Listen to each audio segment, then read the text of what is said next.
Welcome to Late Night Love. I am Don Amici. My co-host tonight, Spicy Marty, is back. Yes. Yeah, the crowd goes wild. Yeah, the crowd goes wild. Next 2 hours, we are live, taking your calls over Zoom and talking about love and relationships here on Fox Soul. The trial of Sean Diddy Combs resumes today with testimony from his former assistant, Capricorn Clark. But beyond the sensational headlines, the trial is stirring up the black community and the different ways men and women are viewing domestic violence. Here's a take from Tactless Radio in Chicago. What is with you all's fascination about shutting black women up when we speak about abuse? What is with you all's fascination and making us be silent or keeping it in the house? Because when we keep it in the house, which is very cultural to black people, the only people that are protected are the abusers, i.e. the black men. You all are not saying, let's keep it in the house because we're going to handle it in the house.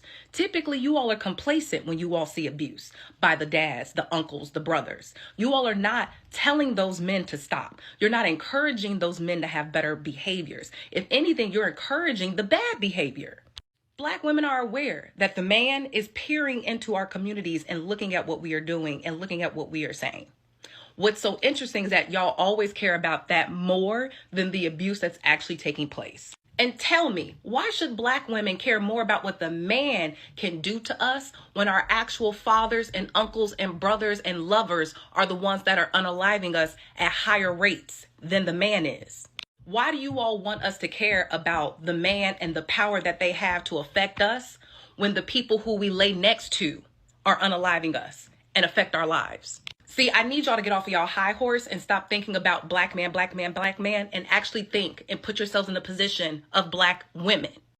Well, I would love to do that. I don't know how to do that, but I try to have empathy. How about we just put ourselves in the emotional aspect of people and human beings and try to treat each other with love and respect? Or maybe I got it wrong.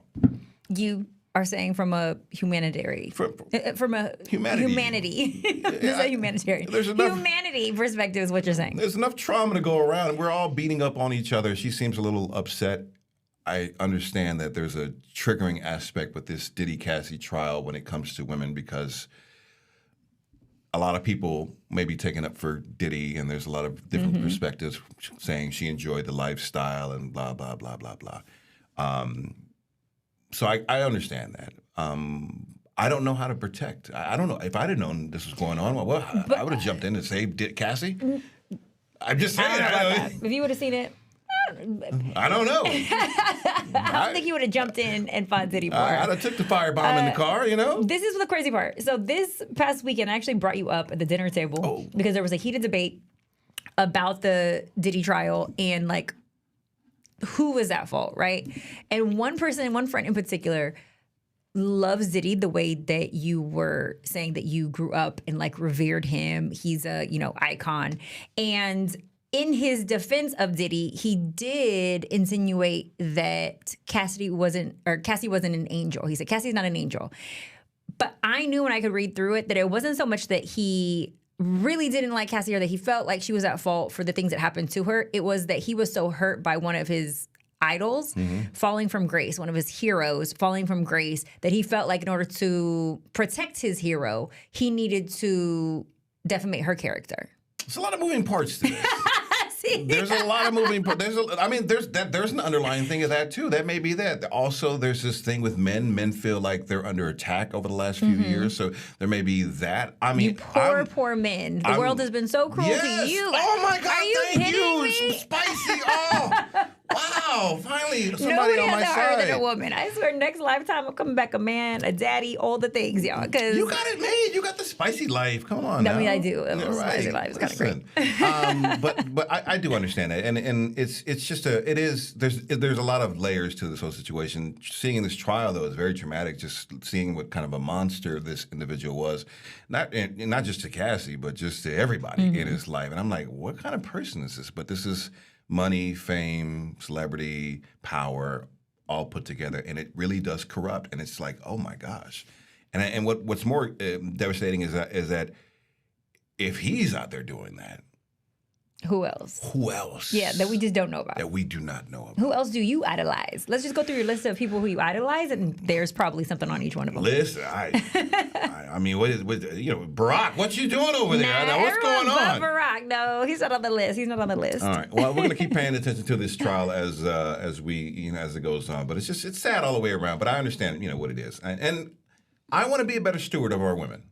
Yes, and to her point, though, I do feel like within the Black community, it's very much about protecting Black men in the sense of because you guys are head of the household and because we can go into the history of like slavery, but there's a lot of things that we're trying to protect you guys from in the under the umbrella of oppression that we've experienced. Our first guest tonight is Zakia Blain, founder of FBF Body, a fitness and lifestyle brand that encourages women to embrace their body. But Zakia is also posting about being single in her 40s, where the dating scene is just as crazy as anywhere else.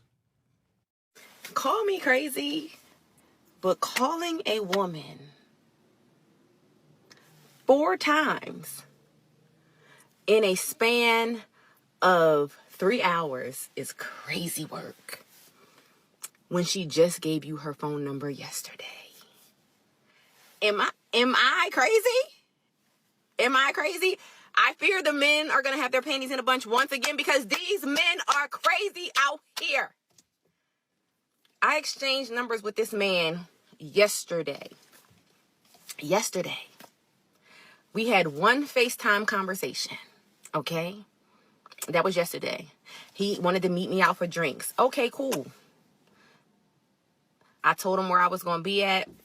He told me he was going to get dressed, meet me there. He never came. So I said, cool. No sweat off my back. We just exchanged numbers. Then proceeds to call my phone at 6:51 in the morning today. Twice.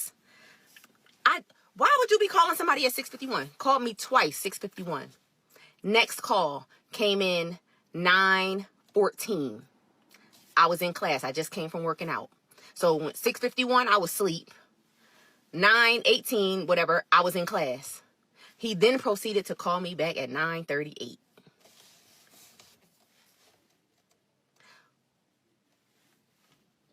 Why? Then the text message, sorry, let me make it up to you.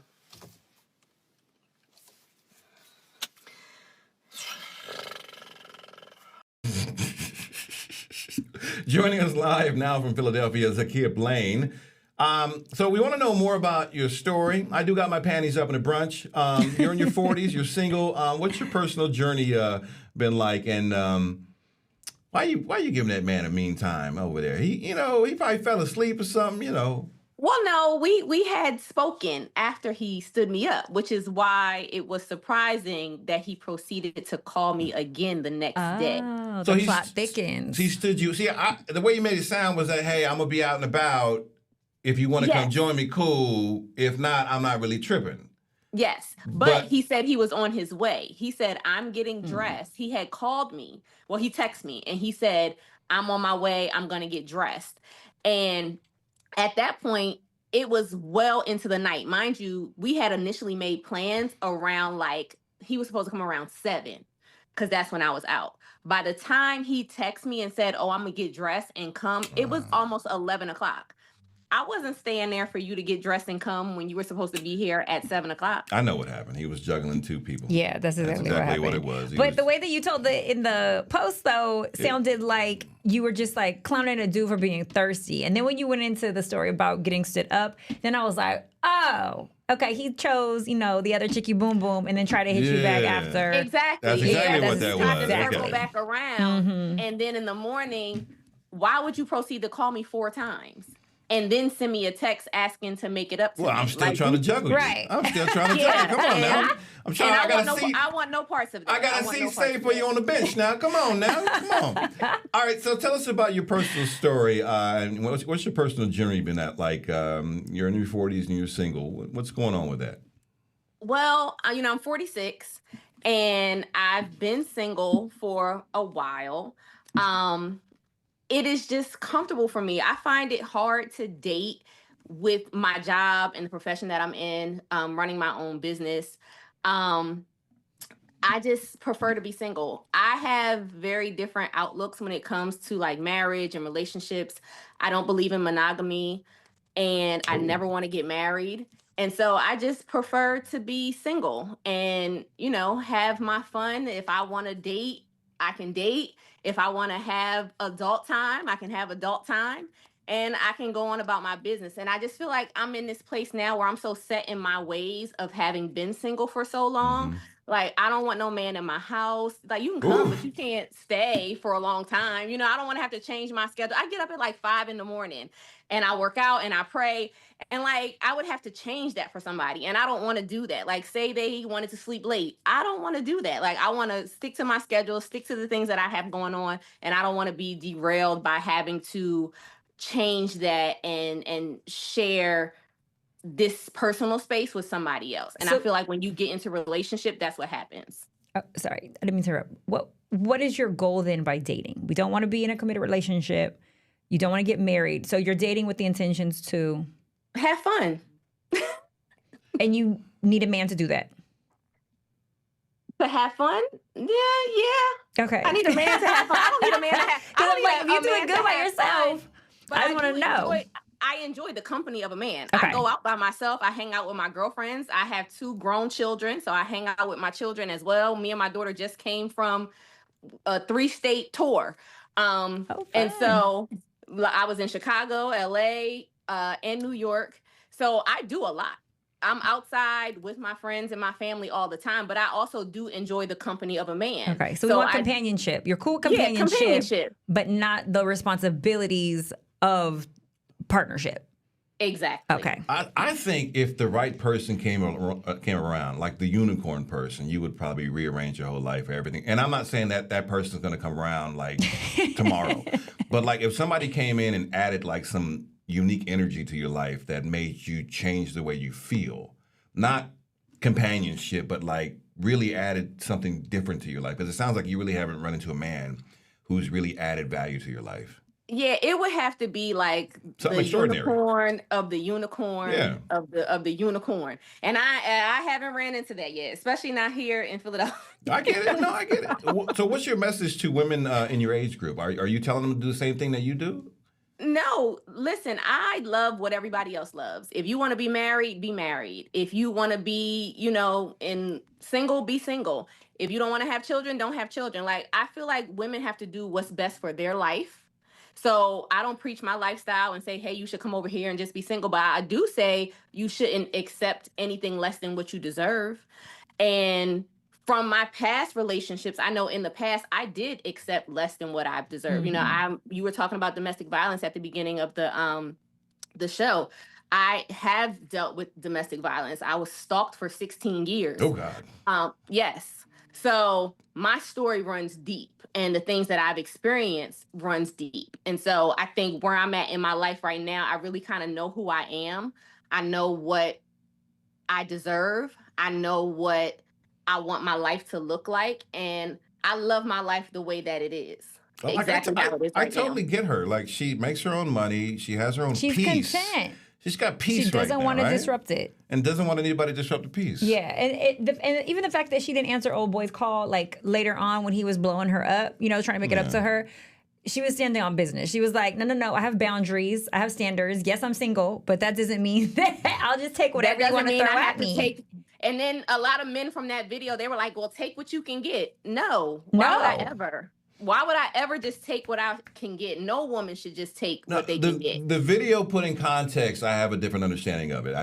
The way you did it the first way, I didn't really understand it. But in context, I was like, what's going on here? You went through let me ask you, were you married at one point before? No. No, never married. I was engaged before, never married. I'm also was in relationships with a woman, so I'm bisexual as well. So, you just hitting, you checking all the boxes. Look at this. I love it. Who do you feel like treats you better, women or men? Men. I will never, ever. I'll just put this on my TikTok. You couldn't pay me. Dang, why you gotta do us like that? Because women, I've seen this from 'Cause we're women emotional. women who date women. I've seen it. They're like, I didn't realize how much hard work Yeah, it it's a lot. was. We're It's like, oh my God. That's I why feel my sorry husband for won't him. have an affair because he's like, I can't do it You with can't- two yeah, I of can't you. juggle Yeah, two. it's a lot when two women are together. And then the other thing that I realized is, especially in same-sex relationships, there's a lot more domestic violence in same-sex relationships. Really? Yes, because when you're dealing with a man and a woman, the policy is men don't hit women, right? You're not supposed to hit women, right? It's an unspoken rule. Exactly, that's the unspoken rule. But when it's same sex, it's kind of like we're on the same playing field. You're a Gloves woman, off. I'm a woman. Gloves off. I didn't even think about that. Like, yo, we gonna box this out? Wow. And I didn't realize that until I was in relationship with a woman, and I was like, oh, y'all like to fight. I don't have time for that. Wait, so she swung at you or something like that? Like, Yes. But that's not okay either. We should not be putting hands on absolutely. anybody we should put hands on nobody. Yeah, I don't put my hands on people. Like, I'm gonna protect myself. If you hit me, I'll hit you back. But I'm not like initiating any type of violence or anything like that. But yeah, when I was in relation with a woman, yeah, she wanted to fight, and I was like, okay, girl. She said, squabble up. we are talking with Zakia Blain, who is living the best life she can possibly live right now in Philadelphia. We're going to get to your movie here in a moment. I want to talk to you about your social media posts. How did they become so popular? And was there one in particular that kind of really stood out? I think it was just because most of the time men think that women are supposed to be, again, taking anything that they can get, being a pick-me, and really focusing on marriage and children and things like that. And so I didn't think it was going to get as much traction as it is. But when you have a woman who is successful, who is beautiful, and who is not looking for a man to take care of her, save her, and she can be okay without being married, it's like, oh my God, how dare you? Like, I couldn't believe the backlash. Like, men were calling me ugly. They were calling me poor. They were calling me a spinster, a whore. And I'm like, all because I don't want a man to call me 4 times, Wow. all because I have boundaries and expectations of how men should treat women. Like, so the post that got a lot of traction was, one night I was out, a man was talking to me and my best friend. We were at a bar. He was talking to us for like 20 minutes, didn't even offer us anything. And I don't even drink. Oh, you expect men to buy you drinks? I'm like, I'm old school. I come from a time where like, if you're out, I do. Yeah. if you're out, men, if you're in my presence, if you go to the bar and get yourself a drink, normally a man, a gentleman, or anybody will be like, hey, you want something? Well, that's just what you're supposed to do as a man. But the rules have changed for some reason. My bank account ain't set up to buy you a drink right now. Then you shouldn't be at the bar. Listen, talking to me. Hold that thought. We're going to talk about your movie. We're going to talk more about some dating, all of that. More with Zakia Blain when Late Night Love continues.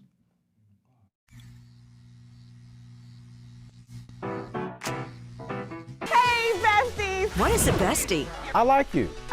She's fun. It's about to be a good time. She's always looking out for you. Since you're my bestie, I will handle it for you. She makes you think. Here to uplift and empower.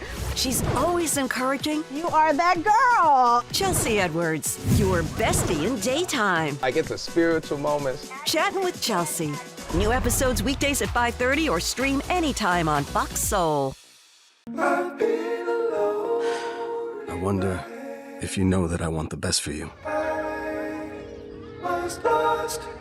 But how long will you fight solo? I wonder if you know that we can get help. Not wondering anymore. Love, your mind.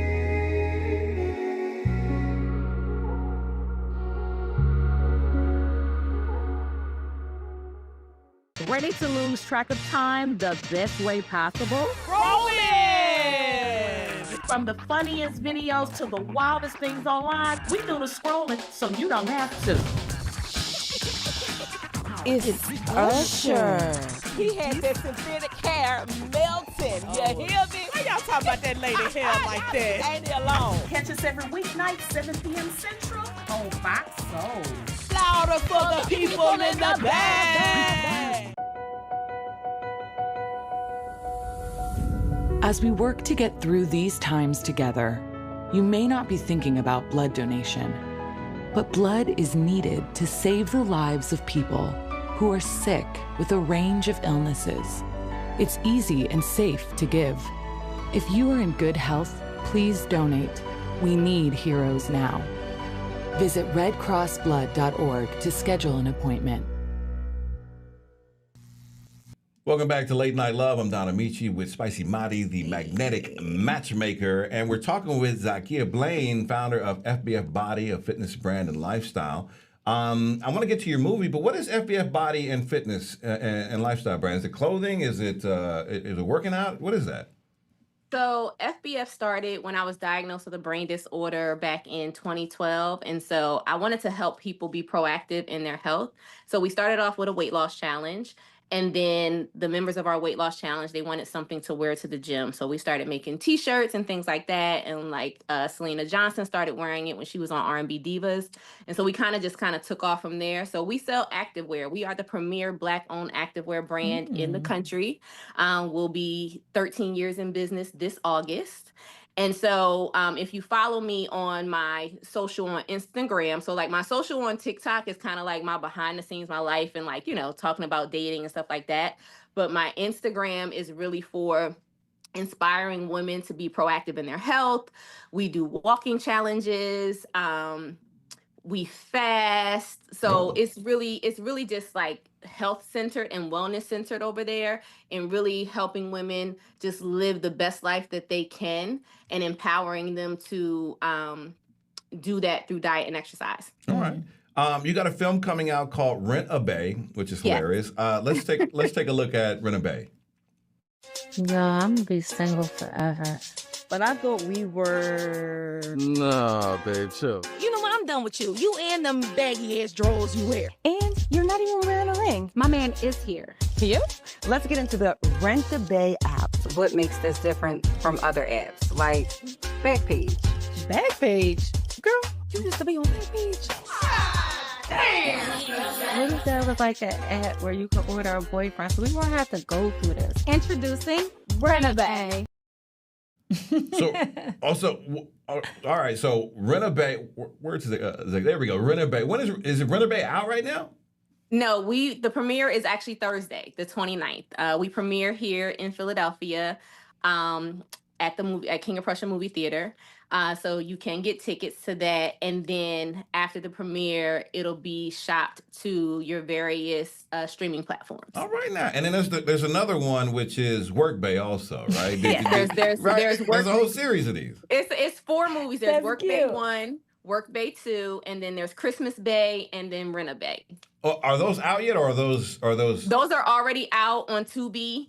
I think Amazon Prime as well. So you can find Work Bay 1, Work Bay 2, and Christmas Bay already out. Well, That's so cute. Zakia, I love the tats. I appreciate you sharing your story with us. You keep doing you.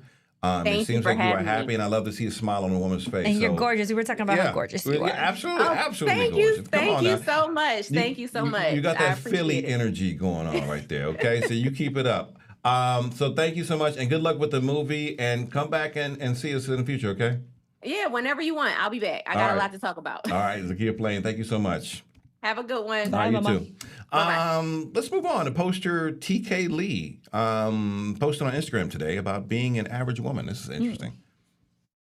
To every single woman that desires a kingdom man, I want to share with you some tips on how to stand out amongst all the average women. See, the average woman gives it up to prove that she can be the freak he needs. The average woman will move in with a man with 0 commitment and 0 ring. See, the average woman will be doing all the things in the household with no commitment from that man. The average woman will go through a trial period to prove she is worthy of marrying. But the woman that will stand out to a man, that will get a man to marry her quickly, the way that you stand out is you have standards. You set a standard standard for yourself and you set boundaries for yourself that you follow through on. Yeah, we're not going through a trial period to see if you want to marry me after you use me up and down and had me every way. No, you don't get to have access to me in that way until you prove that you are safe. A safe, secure kingdom man will never have you out here compromising your walk for God to prove yourself to man. You want to stand out amongst all the average women? Stop doing average things. Okay, I understand where she's coming from, but there's a lot of this like proving and using a lot of these words being thrown out of here instead of just us getting to know each other and enjoying each other's company. Like she makes it seem like she's at a deficit because we are spending time together, or as I like to say, we're having a moment. No. She makes it seem as if there's a history of men with ulterior motives and don't have aligned intentions with you. So in order to test for that, we're going to withhold on giving you our body when you haven't decided whether you love our mind.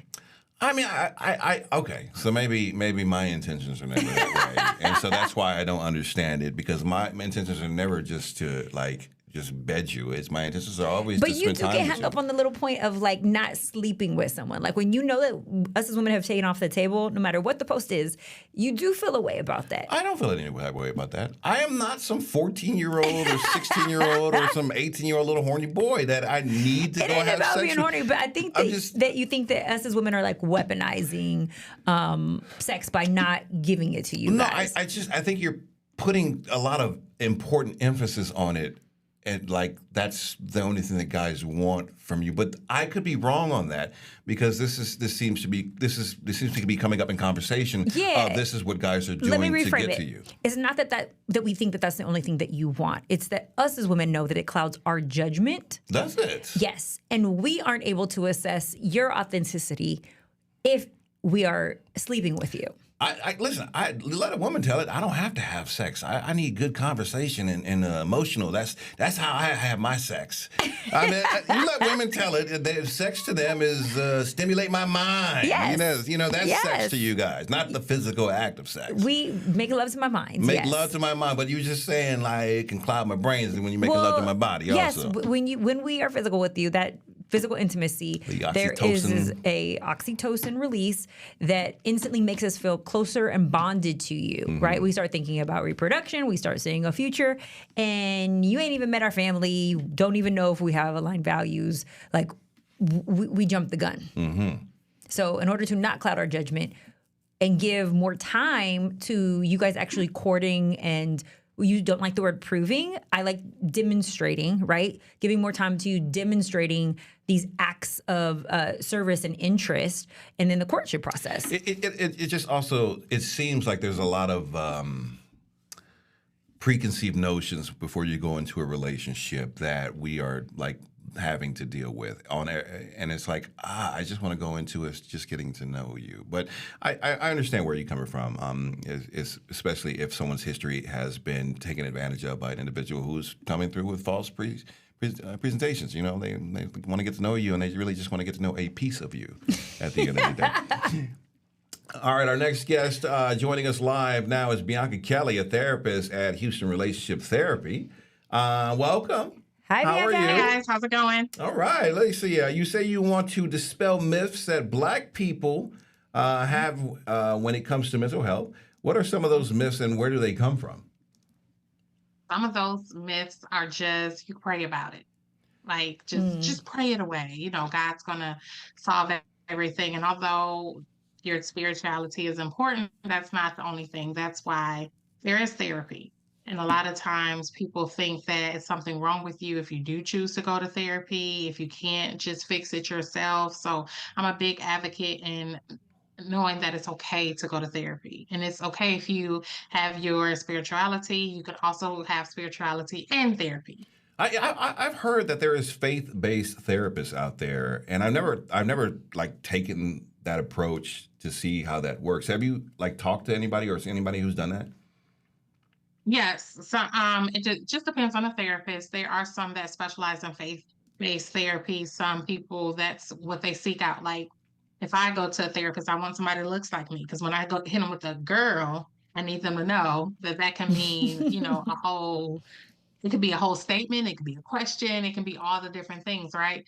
So you can choose the type of therapist that works for you. If you want one that's faith-based, that's fine. If you want one that's based on relationship, that's fine. You want one that is based on sex, that's fine as well. Oh, sex therapist. I haven't thought about that. My first therapist was a white woman. I never really approached therapy as I needed to find somebody that looked like me. I thought a psychologist is a psychologist. But then I actually had a therapy session with a black woman, and it was a different vibe in the session than I kind of experienced. And I was like, But then I felt bad because I felt like I was cheating on my therapist, my original OG therapist, with the new woman.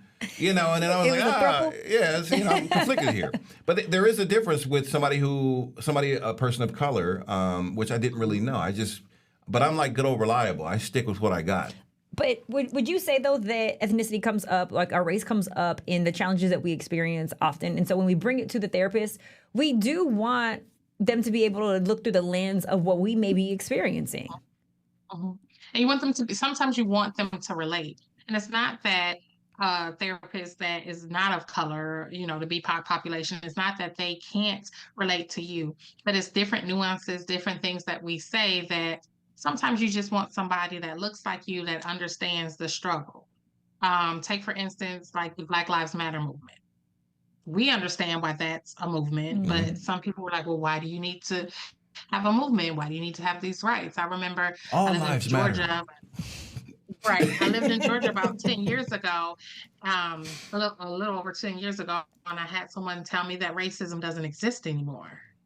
It's a very interesting thing. I mean, maybe not in the I'm going to hang you from a tree type situation, but it's more into different forms, and maybe that hang you by a tree still exists somewhere out there, it may not be as blatant, We're talking with therapist Bianca Kelly. What are some of the biggest mental problems in the community that you see? A lot of the things that I see, that especially if you were educated, you have like imposter syndrome. Or you always move the goalposts. You feel like there's so much more for you to obtain. You're not successful yet. You keep moving that goalpost. Or you think, oh, I'm not supposed to be here, even though your resume speaks for itself. You've done the schools, you've done the certifications, you've invested the time, you have the years of experience, but you don't feel like you're good enough. So a lot of times that is, walking into a room and knowing you belong there. Like I'm a proud alumnus of Howard University, so I know I belong in every room I'm in, because that's one of the things they instilled in us. Where does this imposter syndrome come from? Is it low self-esteem, being maybe not praised or uplifted as a young person that's carrying on into adulthood? I think it can be that. I also think it can be just a combination of you not knowing that you have a purpose and you are supposed to be here. So if no one ever told you good job, if someone tells you as an adult, you kind of question it because you don't have any foundation to know, or maybe you're thinking, well, are all the other times I was doing a bad job? Like it's so much that goes into it. And, we all have traumas. It's just that some traumas we have are also generational. And it's not that our parents and our grandparents and our great-grandparents didn't do their best, but they did the best with what they had at the time. So now that we're able to obtain more, sometimes we juggle and struggle with how to actually handle what we are given now and what we've achieved. I've got a 30-year career in broadcasting, but I still feel like an imposter. I'm just barely making it, and one day I'm going to get fired, and it never really kind of goes away. You kind of always feel like you're just getting lucky, or you're just kind of moving by, and then you try to get these thoughts out of your head and try to move on. But could some of it be, though, that we have been told that we have to be excellent, we have to be the best, like we have to. And some of us are first generation, like doing the best that we can. But I feel like if we make the standard excellence and we're constantly trying to go there, because you said like they keep moving the goalposts. I feel like I'm guilty of that. I'm like, okay, like next show, like I definitely know I'm guilty of that. But my standard is excellence, and it's almost like it's this like unachievable, perfection. I'm going to use the word like that's unrealistic. That's just it's not going to happen. And it's also what do you do if you don't achieve it? Doesn't mean That you're a part. failure. That doesn't mean you didn't do anything. You didn't accomplish anything. You can see, so what you went from A to B and then B to C and eventually you got to G. Okay, so who said you had to get to Z right now? You're making a slow progression. That's fine too. Yep. Sometimes it's just that wait, that first generation, or we have to make it. And what do we say? Don't you go out here embarrassing me. It's like we carry the weight. We don't want to be the embarrassment. Yeah. And we made all these strides, but we don't want to be the one that messes it up for everybody else because we carry all of them with us. And that's undue pressure. Therapy comes in. One last question before we got to move on. Is your generation of therapists different from previous ones? You seem more proactive. I think a lot of therapists that are coming up right now seem to be, I guess, saying, come get your therapy, or doing more outreach to Black men and trying to get them more involved in therapy. I've seen more people talking about, I'm trying to get my mental health and mental wellness and trying to protect their mental wellness with the younger generations than I've ever seen growing up. Yeah, it is. And it's understanding that how important your mental health is on you overall. Like the better your mental health is, if you go to the job, you're more likely to stay at that job. You're more likely to do your best at that job. You'll be a better parent, better friend. There's so many things. But if your mental health isn't, well, then some things fall short. Yeah. All right. Well, Bianca, I want to thank you, Bianca Kelly, all the way from, were you from Houston? I'm in Houston, Well, Texas. we got a lot of people from Houston. It's time to go popping. down, baby. I grew up on Fondren in Maine. Oh, did you? No, I didn't grow up on Fondren. No. Well, thank you so much. Yes, you have to check us out at Houston Relationship Therapy. We're located in the Heights area, and we do teletherapy as well. Well, thank you so much for checking in. We appreciate you, and please come back anytime. More Late Night Love when we come forward. Thank you for having me. Mm-hmm.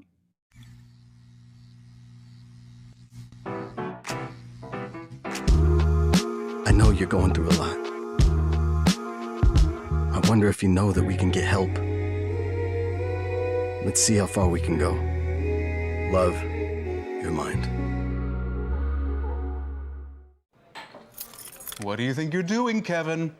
Was just gonna drive home. There are several warning signs present that you shouldn't be driving. Like hearing voices? Like your text-to-emoji ratio? Oh man, the selfies. Selfie, nailed it. We all have warning signs that let us know that we're probably not okay to drive. Mine is pretending to be your subconscious. Craig, come on man, let's split a ride home. Well, on Fox Face Off, we tell the raw, unadulterated truth. Fox Soul Face Off. We are given the platform here with no fear. Always comes out swinging. We should be saying, hey, stop shooting and killing people. Nothing held back. They wanted black hip-hop moguls and artists to continue the feud. No punches pulled. And shut the hell up. You interrupt me all the time. Tune into the show where opinions collide. Fox Soul Face Off. New episodes weeknights at 9 or stream anytime on Fox Soul. Hey, besties! What is a bestie? I like you. She's fun. It's about to be a good time! She's always looking out for you. Since you're my bestie, I will handle it for you. She makes you think. Here to uplift and empower. She's always encouraging. You are that girl. Chelsea Edwards, your bestie in daytime. I get the spiritual moments. Chatting with Chelsea. New episodes weekdays at 5:30 or stream anytime on Fox Soul. I know you're going through a lot. I wonder if you know that we can get help.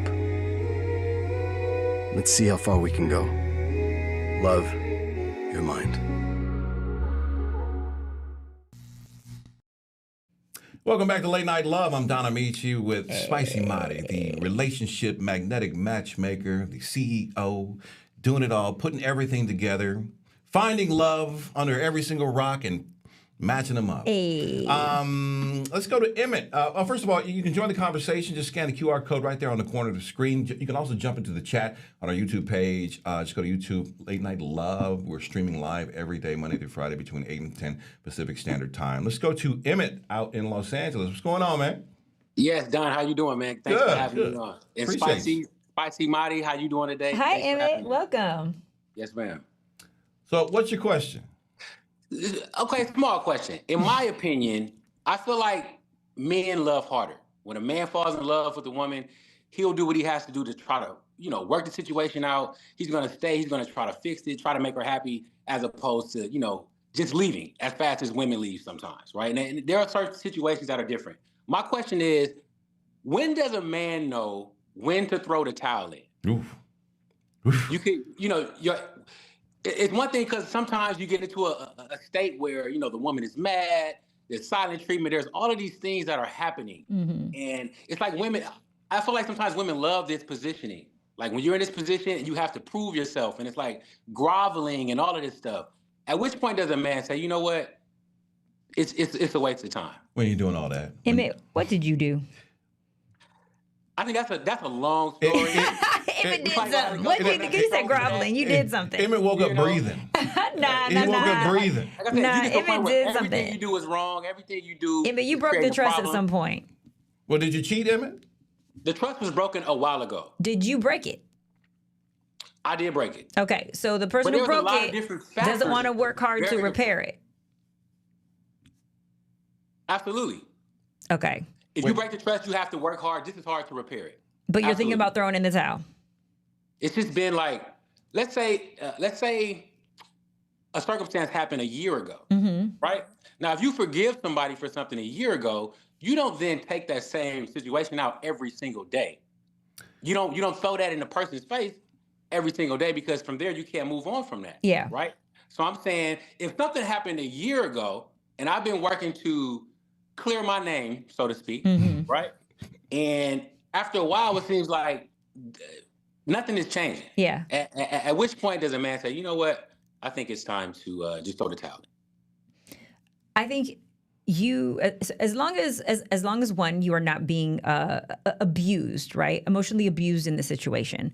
But definitely if you, being emotionally abused. You are?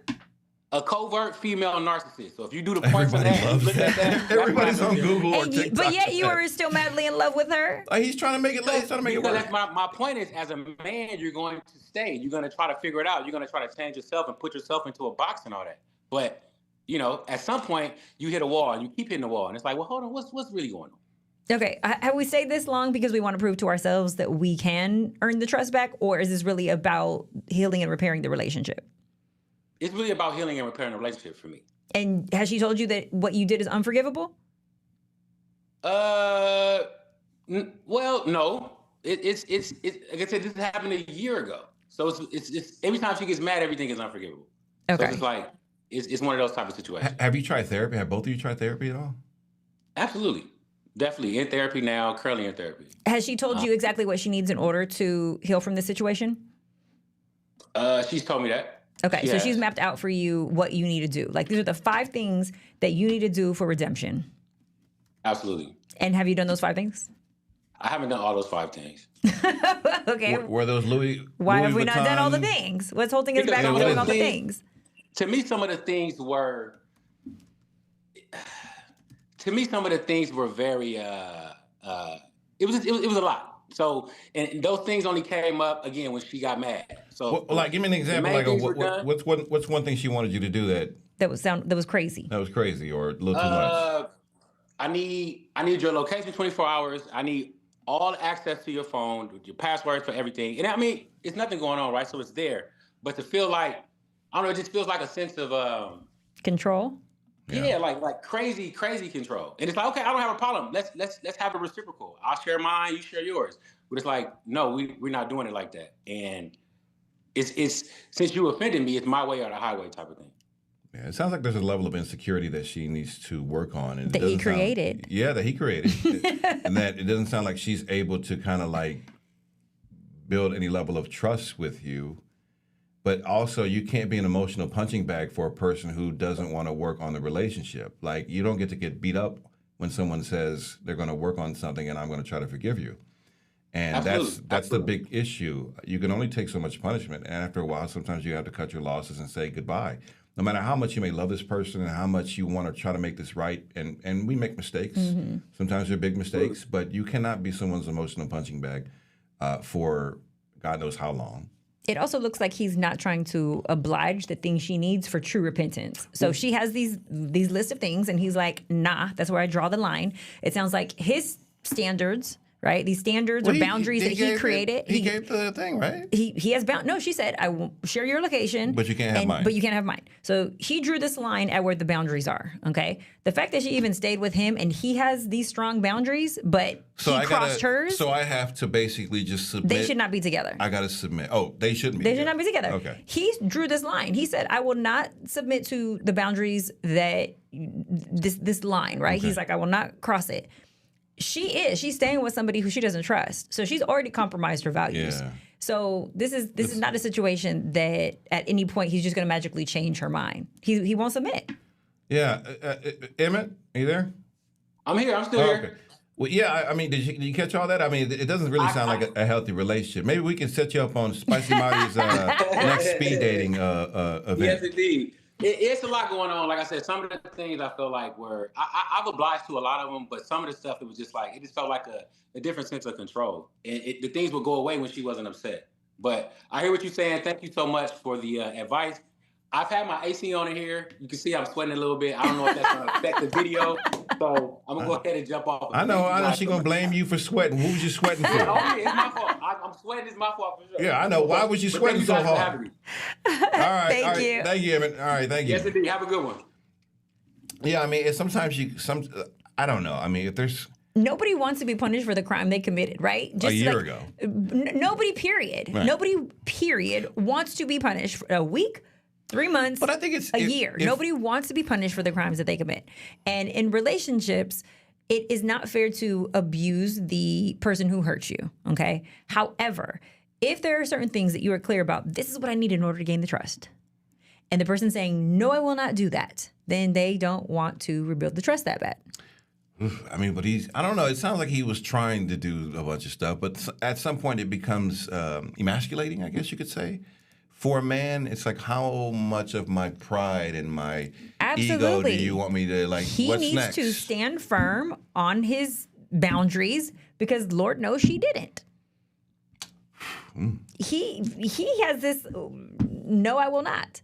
And she stayed with him regardless. So I don't blame him. Oh, you blame her? Oh, wow.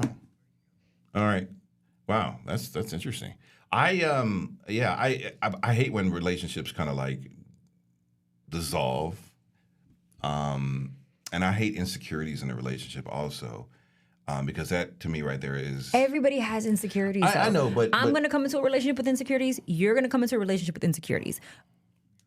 How we mend those or how we add to them plays a huge role.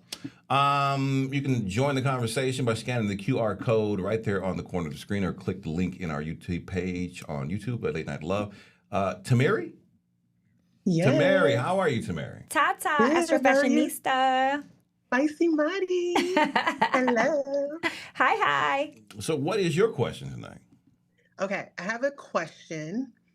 So, Spicy Marty knows this, but I was married to a Capricorn. The best in the world. Wow. That's Caps. That's a predictable response from her. And I actually want to get married again. So I got divorced in 2023. And I definitely believe in love and marriage, and I like being married.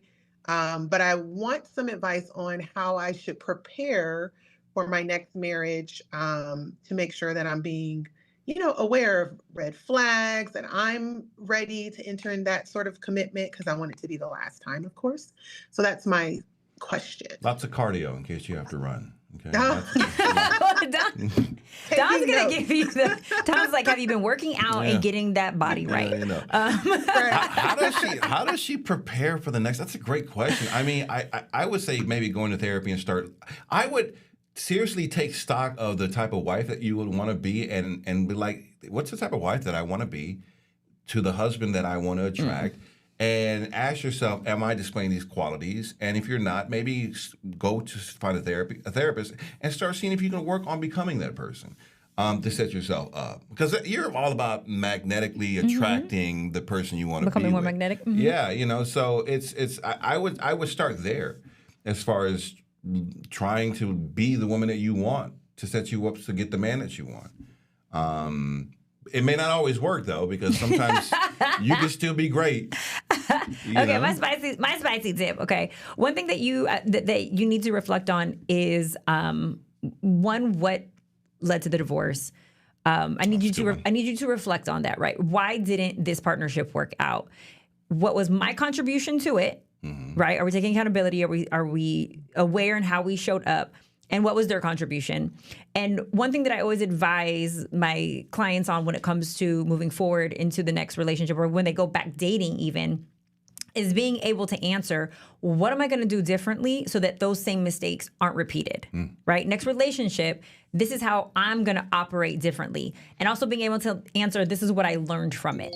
Right. This is the area that I want to move and grow from. And then the other element is, what are you doing for your healing? I would hope that the person sitting across the table from you that's dating you is asking, what have you done to heal from that loss, right? Because divorce is very, you're mourning the loss of a relationship and a future that you thought that you were going to have. So what are you doing on your healing journey so that way when you do go up to bat and you do get that, great person in front of you, how do you know that they're, that they're equally prepared and that you are, if you can't answer what you've done in this process? And it's more than just listening to podcasts. Yes, I would love to say listening to even Late Night Love, right? I've been listening to Late Night Love. But really, reflecting on okay, I'm doing this for my, health. Donna Michi told you run. But I'm doing this for my physical health. I did this for my mental health. I got, I seek professional help. All the things that we can do. Even clear communication with your ex on this is where I can grow. Yeah. Mm-hmm. Those are great spicy tips. I receive it. What sign are we gonna try to get next? Because Capricorns are the best. So you're you're an astrology expert. What sign are we going to get next? Done Virgo. No, I'm on Aquarius right now. My moon sign. That's my current situation. I think she's gonna get with a Capricorn. Another Capricorn. Another Capricorn. He has a lot of Capricorn placements, but yeah, I'm I think I need to steer away from the Caps for a second. Don, what's your sign? I'm Virgo. Virgo. Okay. Virgo's the best. Virgo's good. I do love an Earth sign as a Taurus. That's very much approved. But yeah. And feel free to go out there and smash around for a little bit. Make sure do not listen to that. Keep your skills. You don't have to get ready if you stay ready. You know what I'm saying? Oh my gosh. All right.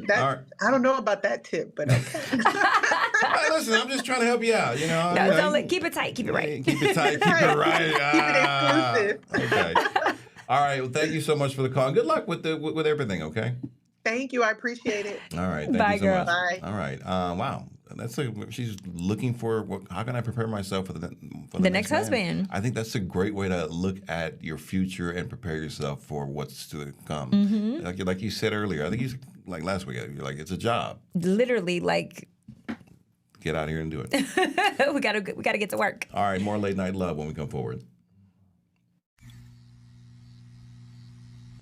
I was a quarterback at Hardaway High School. College first round draft pick. During the football season, I would stop eating. But I didn't know I was depressed. We didn't have any education behind what mental health was. I started to learn it starts here first. If this is together, I'll be better as a father and as a husband. We have to redefine what being a strong man is and heal, love your mind. Ready to lose track of time the best way possible? Rolling! From the funniest videos to the wildest things online, we do the scrolling so you don't have to. It's Usher. He had that synthetic hair melting. You hear me? Why y'all talking about that lady hair like that? Ain't he alone? Catch us every weeknight, 7 p.m. Central on Fox Soul. Louder for the people in the back. Well, on Fox Face Off, we tell the raw, unadulterated truth. Fox Soul Face Off. We are given the platform here with no fear. Always comes out swinging. We should be saying, hey, stop shooting and killing people. Nothing held back. They wanted black hip-hop moguls and artists to continue the feud. No punches pulled. And shut the hell up. You interrupt me all the time. Tune into the show where opinions collide. Fox Soul Face Off. New episodes weeknights at 9 or stream anytime on Fox Soul. As we work to get through these times together, you may not be thinking about blood donation, but blood is needed to save the lives of people who are sick with a range of illnesses. It's easy and safe to give. If you are in good health, please donate. We need heroes now. Visit redcrossblood.org to schedule an appointment. Welcome back to Late Night Love. I'm Don Amici with Spicy Madi, and you can join the conversation with the QR code right there on the corner of the screen. Just scan that with your phone or jump into the chat on the YouTube page, Late Night Love. And you can zoom into the show. Shouts out to Sean Andre out there in Los Angeles. World famous Sean Andre. What's going on with you, brother? You are much too kind, sir. I appreciate you, Don Amici. Congratulations. The show is on an hour earlier. Yay! Love me some Late Night Love. Spicy Madi's in the house. And so my question is, when does foreplay actually begin? And so I've talked about this. I know, right? I've talked about this on my radio shows previously. Does foreplay begin when you're in between the sheets, so to speak? Maybe you're in the backseat of a car. Okay, no, I shouldn't really say that. But, does it begin earlier in the week? Does it begin earlier in the day? What have you? Don Amici, Spicy Mari, I would love to get your take on when foreplay actually begins. Like I think I've gotten better at foreplay. But I thought foreplay was just like, bam, bam, bam, bam, bam. Let me check this off, and then let's get right to it. But foreplay is, I think foreplay may start earlier on in the day with flirting and text messages and a little sexting or a little bit of, I don't know, maybe send you something to your work or a little picture, a little picture, a little kiss, a little pat on the bottom. I think all of that is foreplay, which expanded as I've gotten older, my understanding of foreplay, not just underneath the sheets. I think that is an aspect of foreplay, but it is this whole let's get into the mood. So when we see each other, it's all good. I mean, but that's me. That's just me and what I've learned. I want to apologize to all the women who I gave foreplay to when I was younger, or did not give foreplay to. Excuse me. I'm sorry. Me too. Right. I think when you also are dating someone, right? I'm a huge advocate. You might not like this, but I'm a huge advocate of not having sex until you're in the committed relationship. However, I do think that there can be things leading up to sex, which we will call foreplay. I believe that it can be an extreme turn on and sensual having foreplay, but not going all the way. Oh, tease. Yes, the tease leading up to the actual physical intimacy. Okay. I think that's a great point, because, people are committed to not going all the way, especially if they just meet each other. And that's very respectable, I think. But there are some things that happen before you go all the way. And there's some things that take place prior to that, as you say, Spicy Madi. And that can be a lot of fun. And that could be considered as foreplay. Exactly. Now, Sean, you're one of the world famous radio DJs, radio personalities, as they say. Number one from Dallas. You were KRNB in Dallas? I was at KRNB. 105.7 KRNB, which I love. 105.7 Dallas. And then you were also at before it was Real 92.3, it was Hot 92.3. You were at Hot 92.3 for a very long time. And now you're back in Los Angeles at 102.3 KJLH, right? 102.3 KJLH, yes, sir. KJLH family. Yeah, absolutely. So it's glad to have you back out here in LA. And they're asking me, are you single? Yes, I am. I'm actually single. And wow. How did I broach this subject? We're single, but does anybody think that they're in a relationship with you, Sean? Hey, it's all good. I'm not mad at that at all. No, answer the question. Does anybody think that they're in a relationship with you? No. Okay. Not as of yet. I didn't get a clear answer, Sean. I tried to slide out of it. I didn't do that so smoothly. So No. Are you looking to date? Yes, I am. I think it's at this age and this stage in my life, I think it's something that it's important, and it's important to find the right person. And so again, when you talk about foreplay and what all consists in that foreplay, I think it's important to talk about this. How are you dating right now? Like, I've kind of given up on the apps. Are you on the apps? Are you going No, out not to at like all. events? Not at all. It's organic, and I think organic is probably the most overused word in our vocabulary Yeah. right now because everybody's about organic. When it talks about, we talk about food and talk about meeting somebody organically. That is talked about all the time. But truly organic, I think, is the way to go. But I'm especially when you get thoroughly my shy age. when it comes to talking to women. I'm like, unless Are I you? get like maybe like a shot of liquid courage in me, then So maybe the ladies got to talk Well, to yeah, you? yeah, yeah. No. I mean, I sometimes if I'm feeling like the energy is right, I may say, "Hello, hi, how you doing?" or whatever. But I don't know. I'm thoroughly shy though. But like, how would you go up and talk to a woman, or are you Well, it's just as funny you shy as mentioned me? that because I'm a Pisces and we're known as being very emotional creatures. And so I'm very guarded, like yourself, Don. I don't know if you're a Pisces or not, but A I'm Virgo. very guarded when it comes to, talking to people. So I do kind of scope out, the situation that I'm in and the room that I'm in. And I want to make sure it's the right ideal time to talk to a young lady. Okay, so you just got to find the moment. I'm trying to Yeah, in the get moment for better. sure. Like Spicy, you told me that you just went and shot your shot with everybody. I talk to every man in the room so that I can Well, have my that's why you pickings. spicy money. Yeah, I'm gonna talk to everybody. Everybody's gonna feel special for 10 seconds. So I need to go do that. Until, because once I'm done making my rounds, then I'll choose. Well, is it easier for a woman to go talk to everybody in the room, and instead of a guy to go do that, and it may feel creepy? We actually expect men to, we actually give you guys more permission, right? Because even if we say, oh, he's a ladies' man, we'll still take you.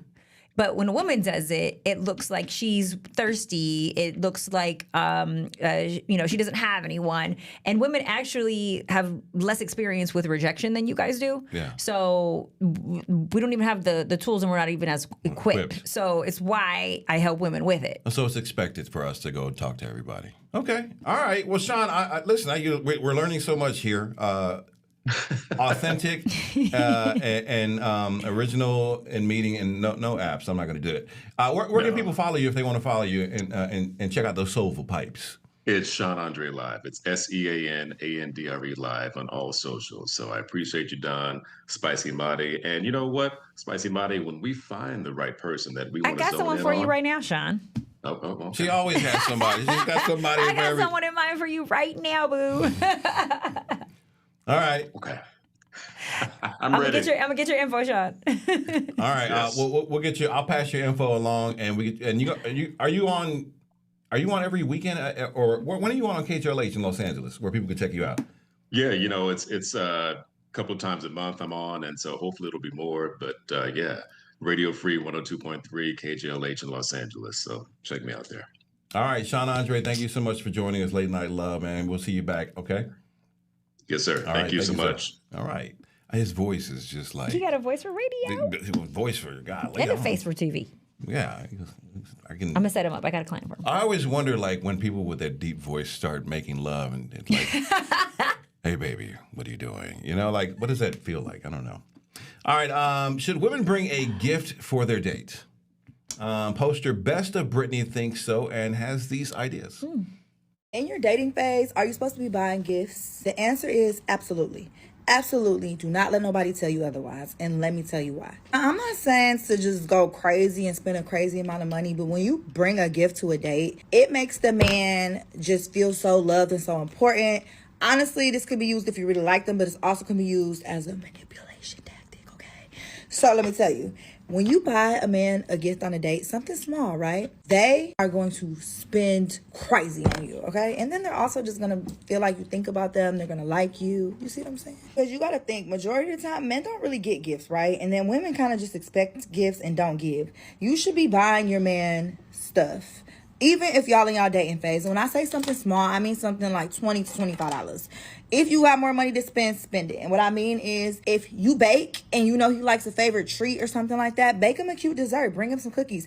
Honestly, another good one, it's not even a date trick. Make him a plate. Like if you cooked one day, be like, hey, I made you a plate. Where you at? Let me bring you a plate. Especially if he at work. Hey, boo, brought you some lunch. Listen, I'm putting y'all on game, okay? I'm telling y'all, this has worked from my experience. Also, you really have to kind of pay attention to them and what they like. When I say small gifts or something thoughtful, let's say if they have a favorite team, buy them like a hat from that team, buy them like a team shirt, you know what I mean? And always need like cute baskets with like boxers, drawers, cute little Nike Tech outfits, socks. I'm telling y'all, they're gonna be like, this girl thought of me. Women don't usually think of stuff like that, right? I thought what she was saying as far as the gifts, because she had me for a minute when she like, don't spend nothing more than $25. But what she was saying with the gifts were very intentional.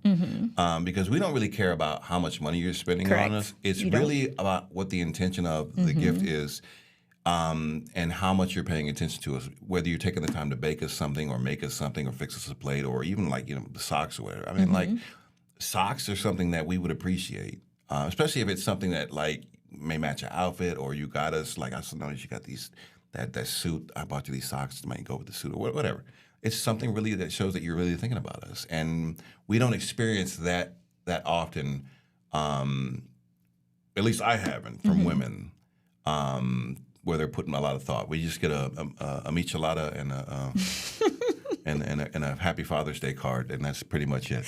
Okay, here's the thing so I hear what she's saying, and I did what she's talking about, but I did it after I had already been courted after 3 dates. Okay. So I do think that there's a timeline to it. I think that after he shows his interest and is somewhat consistent, then we show interest. And not to say that we can't be kind, we can't be sweet, we can't pick up the phone. Like, we can do all those things. But as women, I believe that the human species, actually, if you are doing demonstrations of I like you and I haven't earned your like, I haven't done anything impressive, I haven't proven to you that I actually care, and you're just doing for me, you're doing for me without knowing me. Therefore, what is it that you like? And people will question that. It will feel inauthentic. This is what coming from the woman to the man? Yes. Okay. And as women, we interpret it as like, you're trying to prove something, you're trying to court us, you're trying to show us that there is chivalry. But for men, I understand what she's saying, that you guys don't like get a lot of things. But it does come in looking like my heart doesn't have to be earned. My service doesn't have to be earned. I'm just here, I'm laying it at your feet. I wish. And you don't. Because as women, we naturally, a lot of us have done that. I've done that before. I'm just going to prove to this guy that I like him. And it's like, nah, but he didn't earn it. And a man has to experience somewhat of the hunt. He doesn't have to be aggressive and beat me over the head like a caveman, but he does have to experience some of the hunt, some of the chase of the inaccessibility. And you are correct on that, because it does seem that if I keep pursuing you and you kind of throw a little bit back to me with a gift, it's like, okay, it's a sign that you are earning this. And you're digging me. Yes. And it's also confirmation of like, okay, we're kind of like feeling each other because you're putting energy into me. You guys love sports. You guys love gambling. If I just handed you the money when you walked into the casino, you would be like, wait, no, I came here to actually place a bet. You would not trust me just handing you a water bottle, and you wouldn't even appreciate it.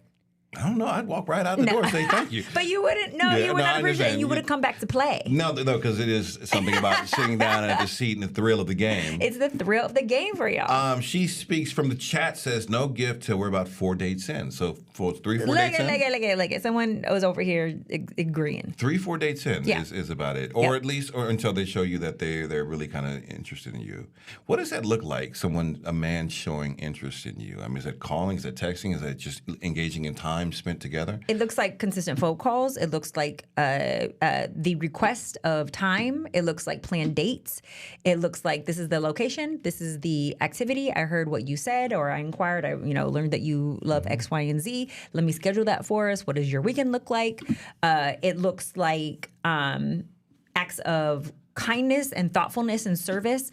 I always have my clients challenge men in a way where I give you, here's a problem that I'm having at work, or here's a problem that I'm having with my family. And then I listen, right, to hear, do you want to solve for that? Do you want to actually give me advice?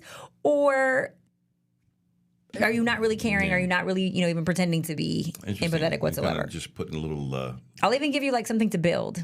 oh, I've been having this shelf Something here to build. for What's the freaking project I got over this here? chair to put together or whatever. I want to hear you say like, oh, you know, I got you. Let me come over here and do that.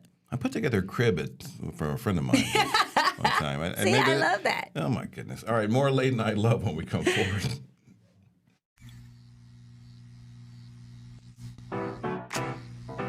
Ready to lose track of time the best way possible? Roll it!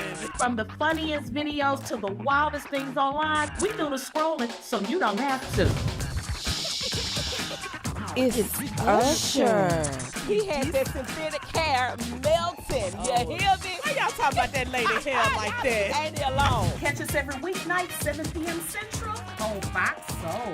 Louder for the people in the back. I wonder if you know that I want the best for you. But how long will you fight solo? I wonder if you know that we can get help. Not wondering anymore. Love, your mind.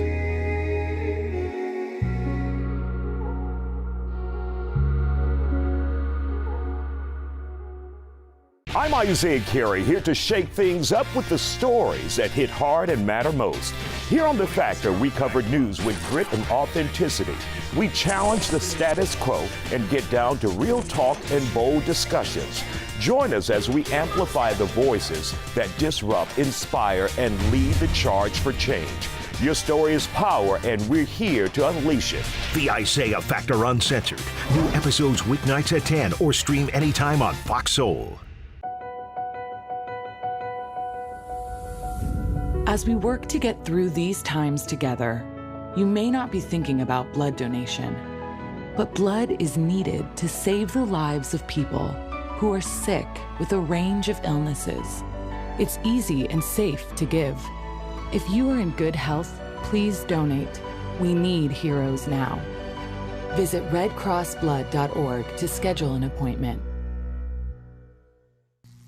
Welcome back to Late Night Love. I'm Don Amici with Spicy Mari, and you can join the conversation. Just scan the QR code right there on the screen. You can jump into the chat and hit us up on Late Night Love's YouTube page. Love ADL jumped into the chat and says, as Sean Andre, I agree the overusing of the word organic needs to stop. People use the word and the energy of the conversation is fake, fake, fake. Organic? I don't know. I mean, I don't know. I mean, everybody wants to meet. I like to meet people authentically and in real life. I feel that having that connection is, to me, more genuine. But people are weird now. Nobody likes to have. We're using the word organic though as a synonym for like homegrown, right? Like built on with my own bare hands, crafted myself versus relying on the social media tool. Yeah, but I don't know. I guess I hope we can still do things organically. Or is AI going to take that away from us? That's the challenge that people are having. They don't know how to actually connect in person anymore. I've been noticing that with the younger generation, that there's a lack of foundation of a lot of skills, but because technology is here, they're able to become successful without human contact. Well, I'll give you an example. And before we move on, I want to tell you a story. Too Short was talking about a group called The Pack. And they had a song called I Got My Vans On, but they look like sneakers, right? I got my Vans on, but they look like sneakers. There was one little kid named Little B in The Pack who kind of stood out. And he said he took Little B to Atlanta.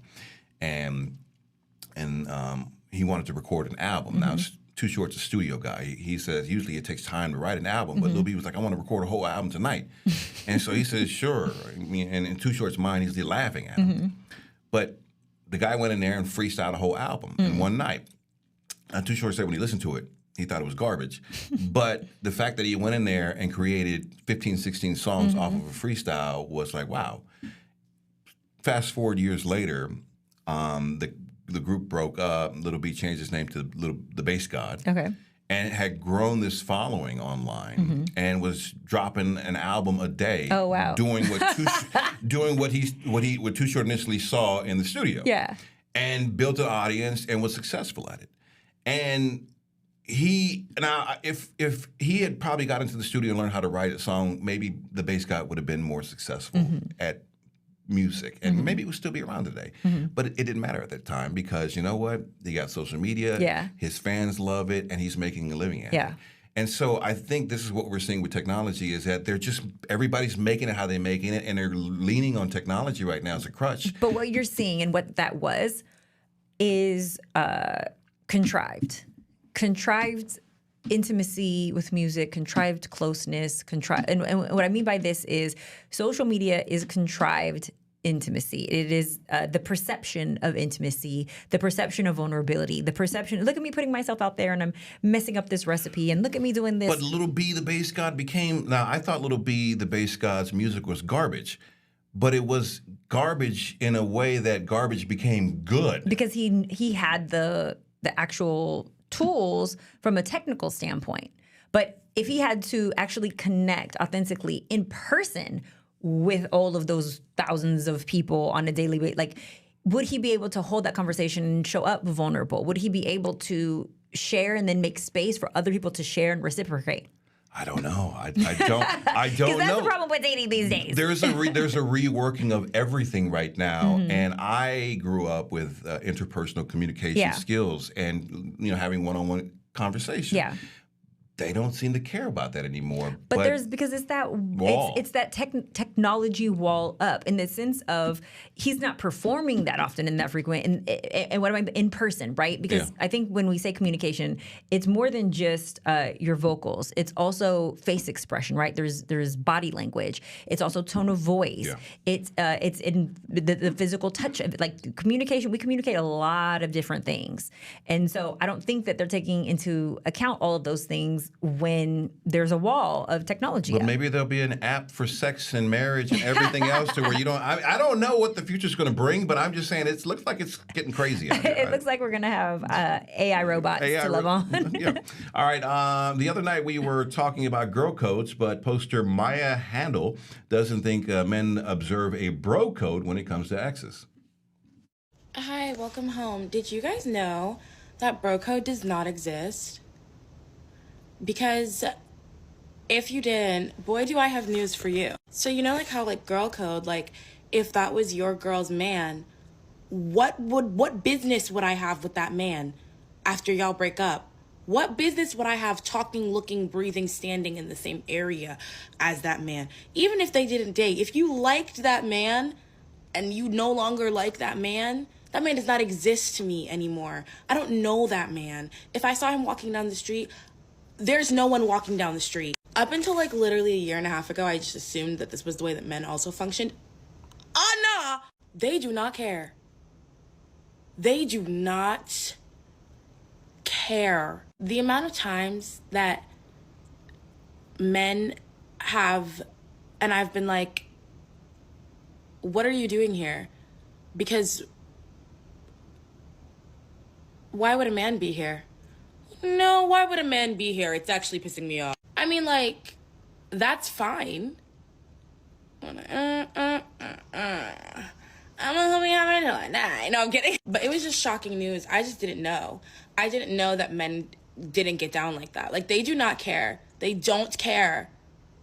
And they'll still be friends. Like, they'll be like, oh, yeah, that was my homeboy.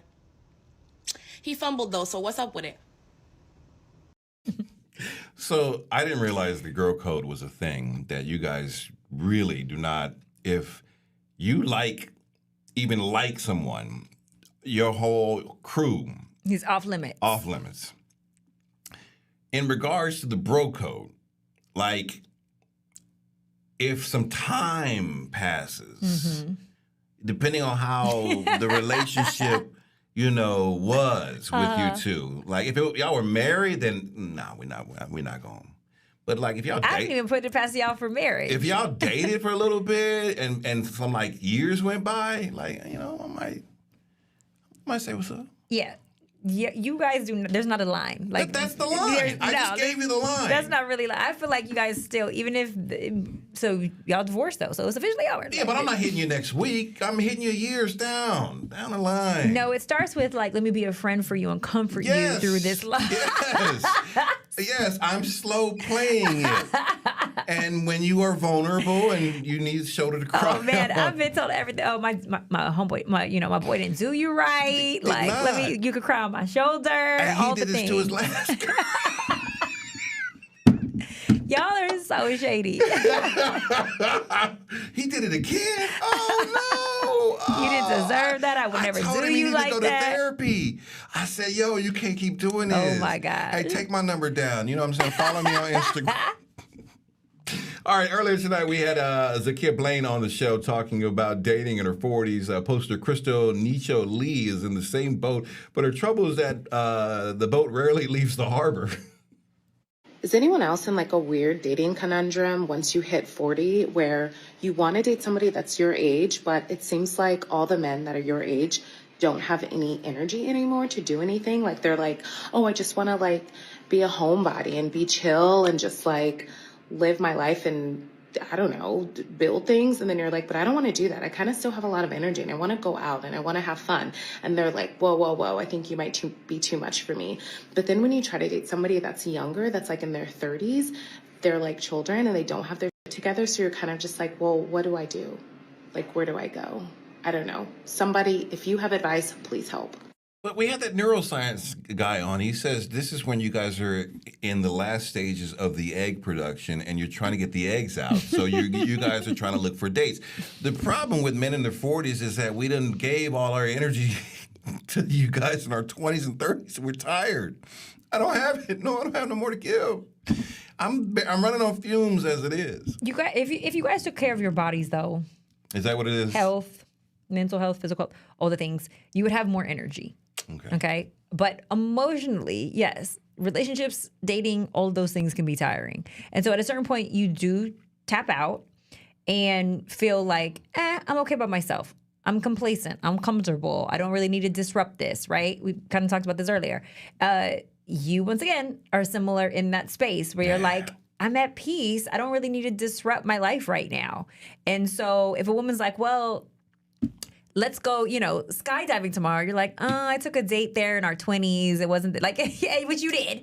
I'm already thinking the drive and then the plane ride up and then the snot coming out of my nose. Like the thought of dating is like tiresome for you guys. Yeah. And I was thinking about this weekend. I was like, I got to call you and then I got to check in with you and then I got to keep the conversation going.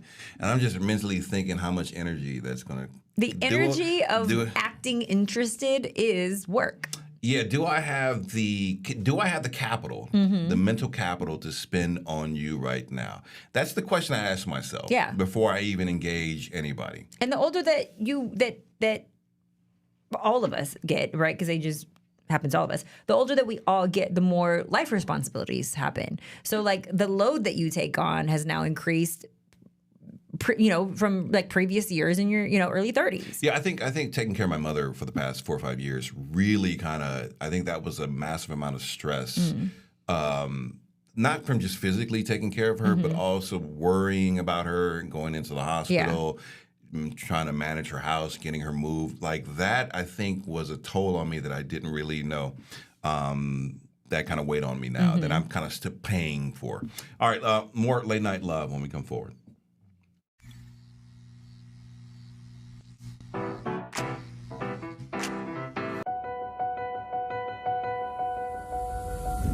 As we work to get through these times together, you may not be thinking about blood donation, but blood is needed to save the lives of people who are sick with a range of illnesses. It's easy and safe to give. If you are in good health, please donate. We need heroes now. Visit redcrossblood.org to schedule an appointment. What do you think you're doing, Kevin? Was just gonna drive home. There are several warning signs present that you shouldn't be driving. Like hearing voices? Like your text-to-emoji ratio? Oh man, the selfies. Selfie. Nailed it. We all have warning signs that let us know that we're probably not okay to drive. Mine is pretending to be your subconscious. Craig, come on, man, let's split a ride home. Ready to lose track of time the best way possible? Roll it! From the funniest videos to the wildest things online, we do the scrolling so you don't have to. It's Usher. He had that synthetic hair melting. You hear me? Why y'all talking about that lady hair like that? Ain't he alone? Catch us every weeknight, 7 p.m. Central on Fox Soul. Louder for the people in the back. I was a quarterback at Hardaway High School. College first round draft pick. During the football season, I would stop eating. But I didn't know I was depressed. We didn't have any education behind what mental health was. I started to learn it starts here first. If this is together, I'll be better as a father and as a husband. We have to redefine what being a strong man is and heal, love your mind. Welcome back to Late Night Love. I'm Don Amici with Spicy Madi, and you can join the conversations. We're talking about love and relationships until 10 p.m. Pacific at our new time. We start Monday through Friday, 8 to 10. From the chat, Miss Nikki, the Generation X was more about one-on-one communication. Taking walks in the parks and talking on the phone for hours. I do remember that. Regarding what we wanted in a relationship, I miss those days in the 80s and 90s. They cared about how we felt back then. Don't you agree? Absolutely. I remember falling asleep. Remember, you ever fall asleep on the phone? Oh my gosh, Remember yes. that? You just, I remember talking for hours on the phone and being like, you get off. No, you get off. You get off. Yeah. You're just like, all right, we're going to go to sleep on the phone. But we didn't have the distraction of nonstop 24-hour media. Like we have it at our on our phones. We have streaming networks now. Like you can consume as much content, as much entertainment as you want. If you could snap a finger, do you think social media should go away? No. You like it? It's not that I like it. If it were to just disappear right this second, I think 80% of the world's population would lose their mind. I would think we would get over it. Like we've gotten over It would be like worse. the way that these 40-year-olds are complaining about like having to step outside the house. It would literally feel like going into the jungle, into a foreign land, having to like now connect with people in person. I think it would be perfect. I think it'd be great. I think listen. To get rid of social media, or at least like no social media after 5 p.m. or something, like turn it off or something like that. That would be sleep. That would be a good idea. Justin Harris from the chat about the 40-year-old woman. Unfortunately, she hasn't seen the new generation of men. Men these days are way more sensitive. What she sounds like she is referring to are the older millennials. Men are sensitive. I don't know. I mean, I haven't really run into that. I've heard that men are financially challenged. I haven't really run into the sensitive ones, but I don't really hang out with a lot of younger millennial ones. Well, what does she mean by sensitive? I don't know. She just says that they're just way more sensitive. But I also feel that a lot of millennials are sensitive also, that you can't really talk to them about a lot of things. This is the hard one because while we're asking for men to be more sensitive, tapped into their feelings, I keep putting this out there that like we want to limit for men and women a certain amount of emotions, a certain type of emotion, right? When the emotion doesn't lean in our favor and it hurts against our agenda, then it's like, okay, well, he's sensitive now. And I think before masculinity was like wrapped up in this bubble of like strength, no weakness. And now we're saying like, well, we want intimacy. We want you to, show your weakness to us. I don't know if we really, like the way that women are complaining about sensitivity, I don't really know if they mean that. This is why we got, men have one switch on and off. That's it. That's why we got it, because you're trying to get a level of nuance that doesn't exist in our minds or yours. Yes. We recently had an author on the show who was promoting the idea that black women should expand their marriage search to white men so that odds would increase in their favor. But poster Liz Bonet says it's not that simple.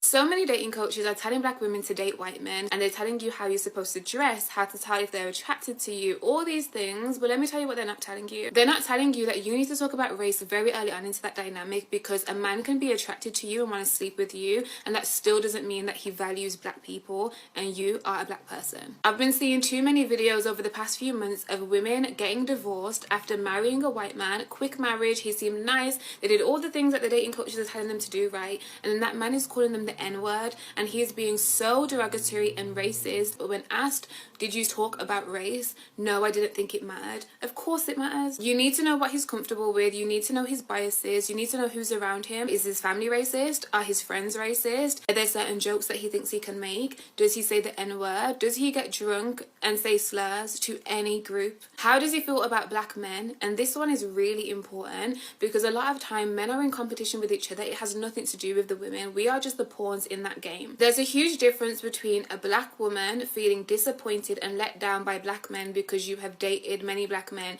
and you've constantly had a disappointing experience, and a white man who hates black men in this world when the power and privilege is afforded to the white men over the black men. So if you're upset with black men in this moment in time, if you're disappointed, if you've been abused by them, and you take that energy over to a white man and he also says that he doesn't like black men too, there's a red flag right there, because in society they don't have power over him the same way that you do, which means that his feelings towards them are usually rooted in racism. What's your take on interracial dating? I mean, I'm biracial, so I wouldn't exist if it didn't exist. But according to what she's talking about, right? And let's just use black women and white men. White men.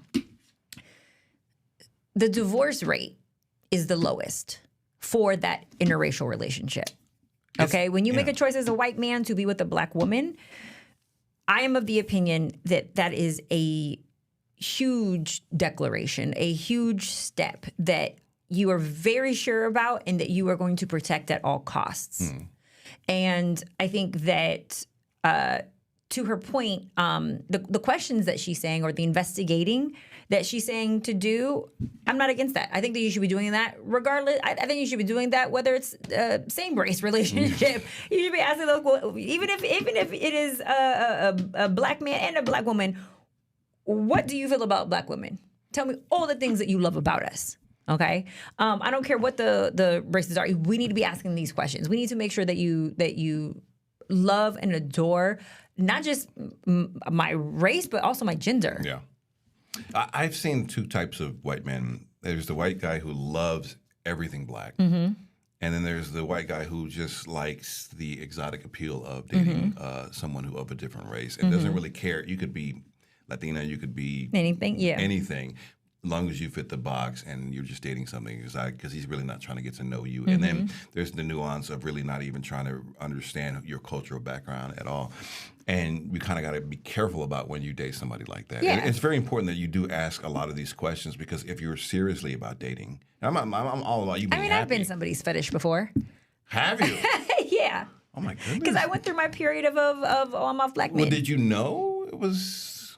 The more investigating into the relationship, like she said to do, I was like, oh, you don't really. You just think I'm hot. Like, you just want a little spice in your life. You're going to go back to oatmeal as soon as you're done with me. Oh, that sucks.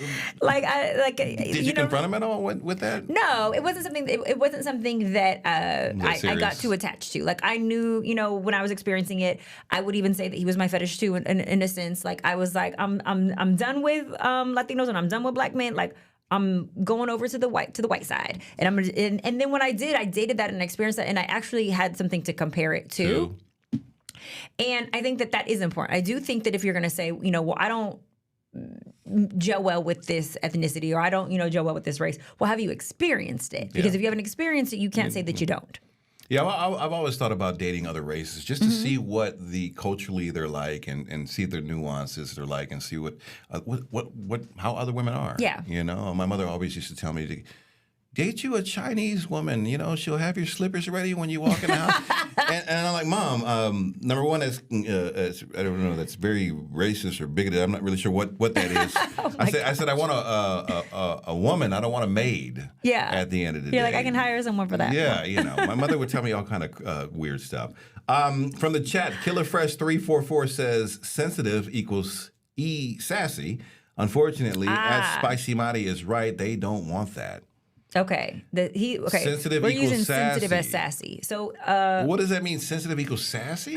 Because you know what? This is the challenge that we're also up against too is I'll call it my wave of women who are extremely educated, who stand on business, who are bosses, and have done the work to have this high level of self-love and feel like we should be heard. And when in confrontation, or let's say communication, okay, it is received as confrontation with men, when we give an opinion that they aren't pleased with, it feels like an attack on them. And that's not to say that we can't work on our delivery. Or maybe you're hitting an insecurity. Yeah, we can always work on our delivery. But because as women, we already naturally run circles around you guys emotionally and intellectually, we know also how to cut ya. Yeah. Oh, and we be like, and we know where, we know how to get you. And I think that like we can sometimes abuse that or not put enough thought into our delivery so that it is a way that you guys can receive. That's your superpower. That's a woman's superpower. We're really good at it. Cut a person down. We're really good at it. But I also think that there's a new generation, though, of men who want us to be silenced like our mamas and our mamas' mamas. No, we just want you to use the power for good. All right? Like Superman. All right, listen, more Late Night Love when we come forward.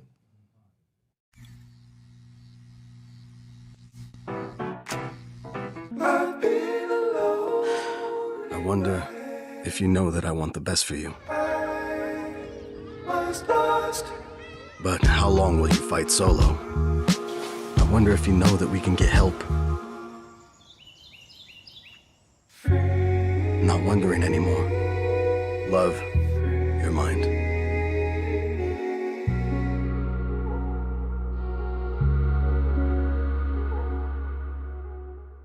Well, on Fox Face Off, we tell the raw, unadulterated truth. Fox Soul Face Off. We are given the platform here with no fear. Always comes out swinging. We should be saying, hey, stop shooting and killing people. Nothing held back. They wanted black hip-hop moguls and artists to continue the feud. No punches pulled. And you interrupt me all the time. Tune into the show where opinions collide.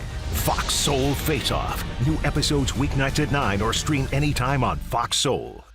Ready to lose track of time the best way possible? Rolling! From the funniest videos to the wildest things online, we do the scrolling so you don't have to. It's Usher. He had that synthetic hair melting. You hear me? Why y'all talking about that lady hair like that? Ain't he alone? Catch us every weeknight, 7 p.m. Central on Fox Soul. Louder for the people in the back. What do you think you're doing, Kevin? Was just gonna drive home. There are several warning signs present that you shouldn't be driving. Like hearing voices? Like your text-to-emoji ratio? Oh man, the selfies. Selfie, nailed it. We all have warning signs that let us know that we're probably not okay to drive. Mine is pretending to be your subconscious. Craig, come on, man, let's split a ride home.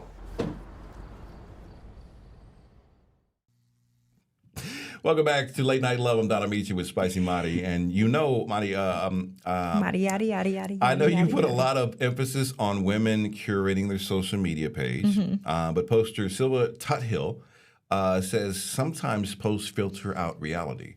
I get a little razzle-dazzle of a little filter here and there. Like, you go into an event, you pick like a nice little filter that looks like you, but just gives you a little pop. I get that.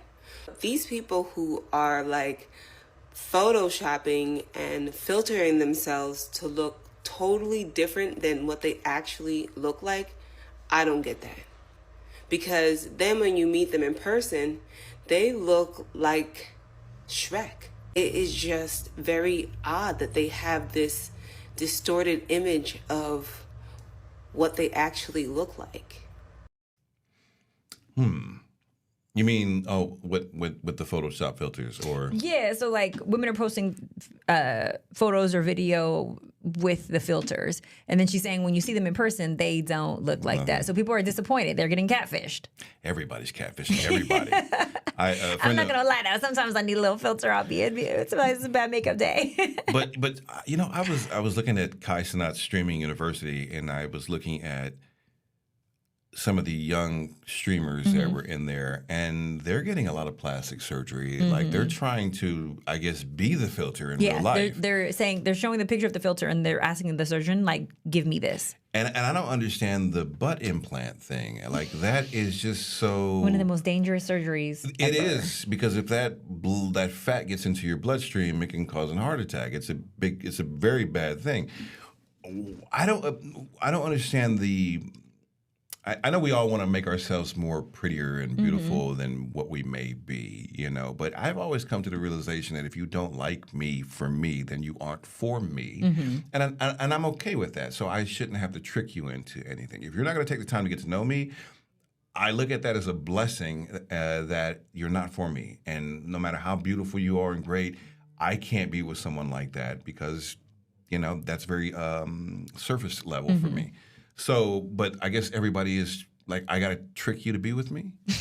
I gotta trick you into, like, you know, I gotta catfish you just to make you stick around for 5 seconds. I think the standard of beauty before, it used to come from like television and magazines, but now with social media, and I also think that we are like becoming more accepting, or maybe desensitizing ourselves from the stereotype, or the problem that we used to have back in the day with plastic surgery, and we're normalizing it.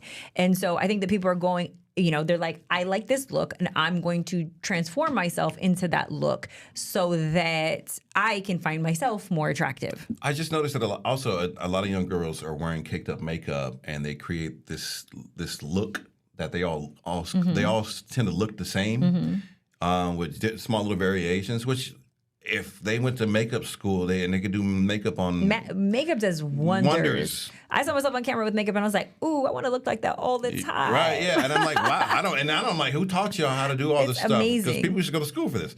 But they transform themselves into something that's unrecognizable. And listen, to be able to contour and hide, and the blotches are gone. It's just like that. I think Amber Rose hid her tattoo with her face. I'm like, you can do that now. It's like, wow, it's amazing. But then you're still hiding the real you at the end of the day, because all that stuff has to come off. Well, the problem is, like, what are the children going to look like when they're born? It's not going to look like we're gonna start the filter or the work you guys have. You're going to have the first baby that's going to have a filter in the womb, you know? Come on. Well, a man sued his wife. In that China. Was crazy. I remember that. I remember that story, because the baby came out, and the baby was, I guess he was saying the baby was ugly because she had so much plastic surgery done that... he's like, this is not what I signed up for. This is not exactly what I signed up for. All right, here's a couple known as the Watsons talking about gender roles in their marriage, but I'm really not sure she's really dialed in. If you are a woman and the trash bothers you way more than your husband, and it's no problem for you to take the trash out, and it's a problem for him, maybe your marriage would be a lot less stressful if you just took out the trash. Wow. Why does it have to be a man's job if you have an aptitude for it? Yeah. If it's something that drives you up a wall and we're fighting over it, when you can just take it out and you don't have a problem taking it out, but we're fighting a system that does not work for our marriage. We're fighting all of these preconceived notions. We're fighting somebody else's idea of marriage that doesn't work for us. And so you can't transpose somebody else's idea of how the roles in your marriage should be into your marriage and expect it to work. Was she being a good wife right there just by agreeing to what he was saying? Is that what was going on? She wasn't saying much. She's like, go ahead, baby, you have your moment. You like, good old. Let it rip. There are certain things that women just don't want to do. And the trash is one of them. Yeah. For whatever reason, I don't see a problem with it. I don't have a problem doing the dishes, but whatever. If you don't want to take out the trash, and that's my responsibility, just give me a second to sit down before I get into the house, before you start talking about the trash things, okay? Just like you said, there are certain things you have to deal with when you're dating a woman, like the what did you say, the beauty tariff? Taking out the trash and doing the... Don't be remembering what I say. This is how you get in trouble at home. Don't be remembering what I say. Dang it. But taking out the trash, doing the gross, disgusting things like fixing the toilet, doing the dishes, or whatever, are just things that men are, regardless of whether society says you have to do them or not, it's just things are expected of you as a husband or a boyfriend or a suitor or whatever. It's just it comes with the territory. And who cares? If you don't care about taking out the trash, what do you want her to take it out? And if she doesn't want to touch it, she doesn't want to touch it. She doesn't want to be doing I it. don't take out the trash. I've that heard bag will be right there. I've heard it's not cute. What do I look like taking out the trash? It stinks. It smells. That's your job. Whatever. Okay, I'll take it out. From the chat, Miss Nikki from Lawndale here in SoCal, and says, confrontation can be healthy. It just shows how she delivers. Sometimes confrontation can be the healing to your relationship. Just listen. That could be your answer. I think that's what she was doing. She was just listening to him. But then again, I don't know if he was paying attention to her eating that croissant. She was like, yeah, baby, you go ahead. Yeah. She was being a good wife in that moment, just letting him rant. Yeah. Meanwhile, you know dang well he about to take out that trash. I don't even know why this was even a video that he even thought he needed to make. When there comes to the point, just take out the trash. Just listen, bro. I think every man in the history of the world is going to agree with you of like, yes, she can take out the trash. And she could even agree that it is not physically impossible for her to take out the trash. But let's she really just doesn't, she doesn't want to do it. Let me just mute his point really quick, okay?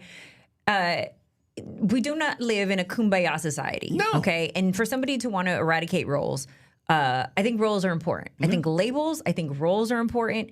If I tried to overstep every single time you had your responsibilities for the show to do your job, we wouldn't be able to have a good synergy. We wouldn't be, I know when to chime in and you announce me and I do my little thing. It's because we flow. We know this is my role, this is your role. If I go in trying to do your role or you go in trying to, be spicy, like we would be overstepping. I've been practicing the matchmaking. See, I can't even do it right, but I think that it's helpful in partnerships to know your roles, right? Yeah. Like you know your place, you know your role, you know what you're great at. That doesn't mean that one day we can't do it, but it's helpful to identify those. What are your strengths? These are my strengths. What are your weaknesses? These are my weaknesses. And we don't want to throw the trash. That's really what it boils down to. They just want to throw the trash. I don't want to throw the Just trash. take out the trash. All right, more late night love when we come forward.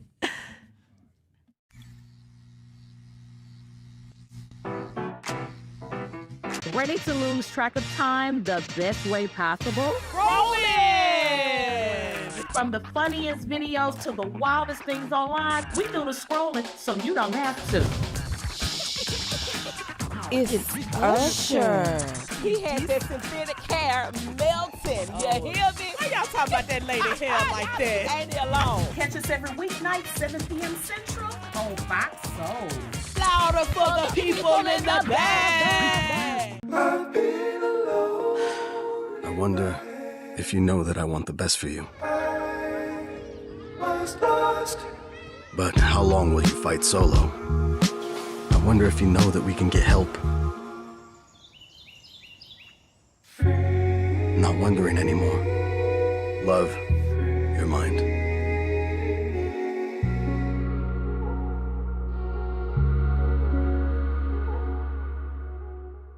I'm Isaiah Carey, here to shake things up with the stories that hit hard and matter most. Here on The Factor, we cover news with grit and authenticity. We challenge the status quo and get down to real talk and bold discussions. Join us as we amplify the voices that disrupt, inspire, and lead the charge for change. Your story is power, and we're here to unleash it. The Isaiah Factor Uncensored. New episodes weeknights at 10 or stream anytime on Fox Soul. As we work to get through these times together, you may not be thinking about blood donation, but blood is needed to save the lives of people who are sick with a range of illnesses. It's easy and safe to give. If you are in good health, please donate. We need heroes now. Visit redcrossblood.org to schedule an appointment. Welcome back to Late Night Love. I'm Don Amici with Spicy Madi. And on Instagram, recently poster Sharita Janelle shared the encounter she had with an older man. You want to know why it's hard to find a good man? Because this is their mindset. I was in the lounge at the airport in Mexico City. This guy stopped me and just wanted to chit chat.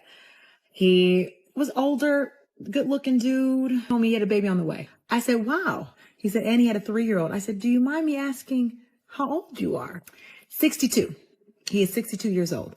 He then told me that, I said, is this your first marriage? Oh yeah, definitely his first marriage.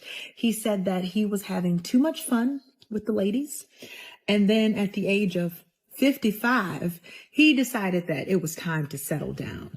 And he found a young wife who was 36 years old. He then also told me that I should freeze my eggs, even though I already told him I didn't want kids. He said, I may wake up and change my mind and meet a nice fellow. So I'm supposed to freeze my eggs while I'm waiting for somebody in their 60s to decide that they want kids. Seriously? So this is what we're dealing with here.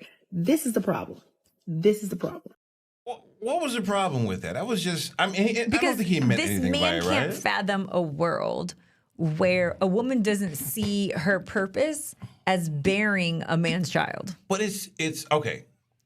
You put it like that. That sounds very misogynistic.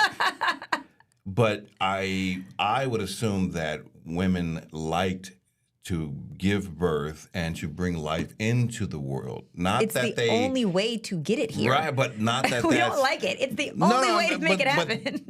That process of doing that is something that you guys like to do. You guys like to bring that into the world. I understand that's the only way to do it. I think we should take a vote. I would love to take a vote and see how many women would allow, if we could wave a magic wand and men could give the birth instead of us, how many women would vote for that?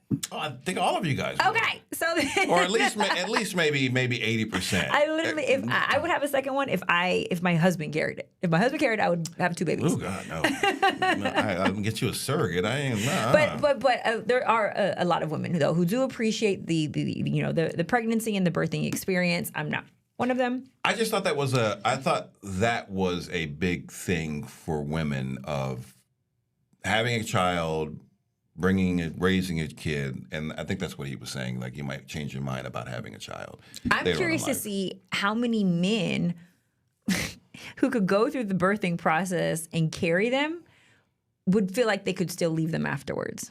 Leave them? Yeah, like the men who become, fathers who abandon, right? Who abandon their children. I want to see them carry it and then you leaving it on doorsteps. What are you doing, I think it's sir? a whole different thing. I mean, that baby is something that literally you reproduced and it came out of your flesh. We're more attached. We're connected. Yeah, but I would love for you guys to carry that just for one day. If God could grant me that, I would love to see that. No, why you change our biology? No, listen. The most you're gonna get is me carrying an egg around a day. That's it. Home ec class. That's all you're gonna get. If you're saying you're a handful, according to poster Ken Clayton, you're not what a man is looking for. How do I feel about women who says, I need a man that can handle me? And I've always taught this. Listen, the last thing a man wants to do is come home and have to handle you. That's the last thing that he wants to do. After he's been beat up by the world, beat up at the office, stressed out, the weight of the world on his shoulders, the last thing he wants to do is to come home to a woman that he has to handle. If you're single, listen to me. If you want a man and you want a good marriage, you want to be a helpmate. You want your man to come home and be encouraged by you, loved by you, inspired by you, built up by you. I just preached 4 services. We're in a 2-hour car ride back home. We went to see a facility and doing all kinds of work. The last thing that I want is to go home to a woman that I got to handle. And I got a strong woman. I got a boss lady woman. But my woman has already texted me and said, sweetheart, when you're coming home, I'm gonna have a plate for you when you get home. She already knows that I have a weight as a covering and as a high priest of the home. I have a weight that she doesn't have to carry. It does not mean that I'm better than her. It just means that in my office as a husband, I have a leadership weight. Just like the president of the United States have a weight that you won't have to carry. The lead pastor of a church has a weight that the staff and the people never have to carry. As a husband, we have a weight that our wives don't have to carry. And it's not that we're better, but it's a weight that should be acknowledged and then supported, blessed, prayed for, encouraged. So my word for you single ladies is that you don't want to say, well, I just need a man that can handle me. That's the last thing that a man wants to do. Yeah, and handle, I guess his term handle is a very interesting term to use. I interpret handle to be manage my emotions and energy. There are I've dated some women who it's felt like they want you to be their father a little bit. Like, can you handle yourself? And there's this nuance. Like, I don't know. I don't want to be your dad, I think that, I know. All relationships, all romantic relationships in your adulthood are reflective of your childhood needs. Well, so that's what she needed. We literally repeat and wind up oftentimes in partnership with what was missing from our childhood. Yeah, I dated a woman. She was like, yeah, sometimes I want to be checked. And I'm like, why can't you check yourself? I'm like, I think this goes back to the management part, though. I think that we want someone who can see us spiraling and bring us back, right? I think that, to his point, well, I need a woman, the weight of the world is on me, so I need a woman to, be a soft place for me to land on. Okay, so that means you need somebody who can manage your emotions, who can handle your energy. Women, we just want the same, except for we spiral more and we show it and we're verbal about it. And you can see it physically. And so we need to kind of be there. And so we need you to be the calm during our storm, because it's not that we feel more, but we definitely demonstrate our feelings more. Yeah, I understand what he's talking about, too, when he's saying you don't want to have to come home and after fighting out in the world, I come home to another fight at the house. It doesn't have to be a fight, though. I don't think that when women say I'm a lot, that means that they're controversial. I just think that it means like, hey, maybe I'm a deep feeler and I need somebody who can help me regulate, who can bring me back down. Well, all that is done through communication, and that's fair. Yeah. The problem where it becomes unfair is that when the communication doesn't work and it's like, well, I'm trying to have this relationship with you, but you're not being receptive to the communication, and then we're just this thing going on. More late night love when we come forward.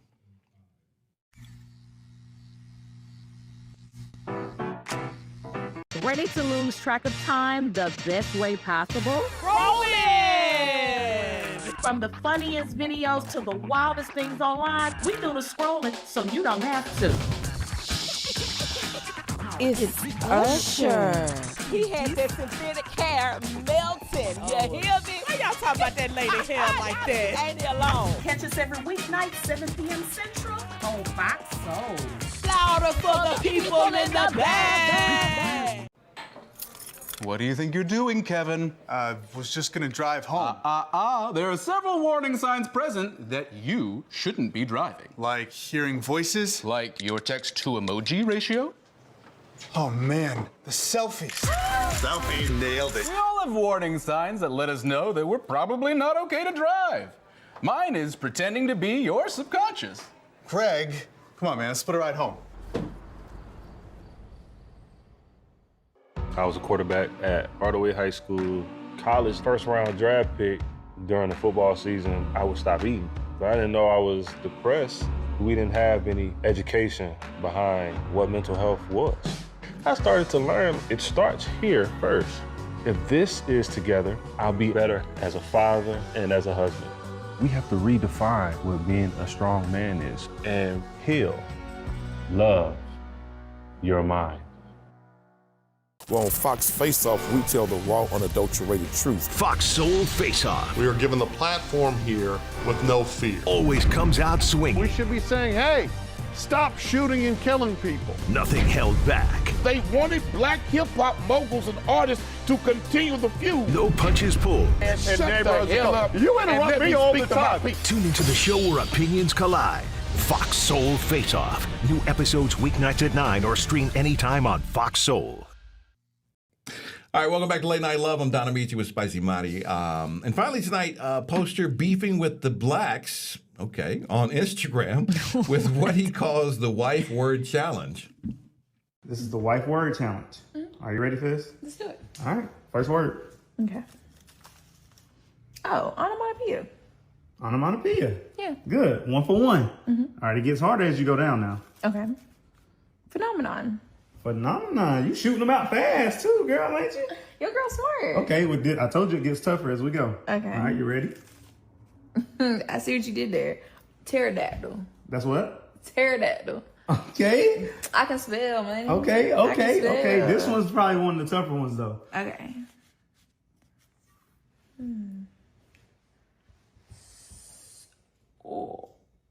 Right. Haley. That's a hard one. Okay, we'll just go to the next one. It's all right. All right, it gets tougher now. This next word harder than that one. Way harder. Okay. That's kaleidoscope, Winnie. Stop Cool. playing. Wait, you know that word, but you can't say that? What are you talking about? Okay, all right. Don't worry about it. Serendipity. Okay, all right. I think this one is harder than that one you got wrong the first time. Okay.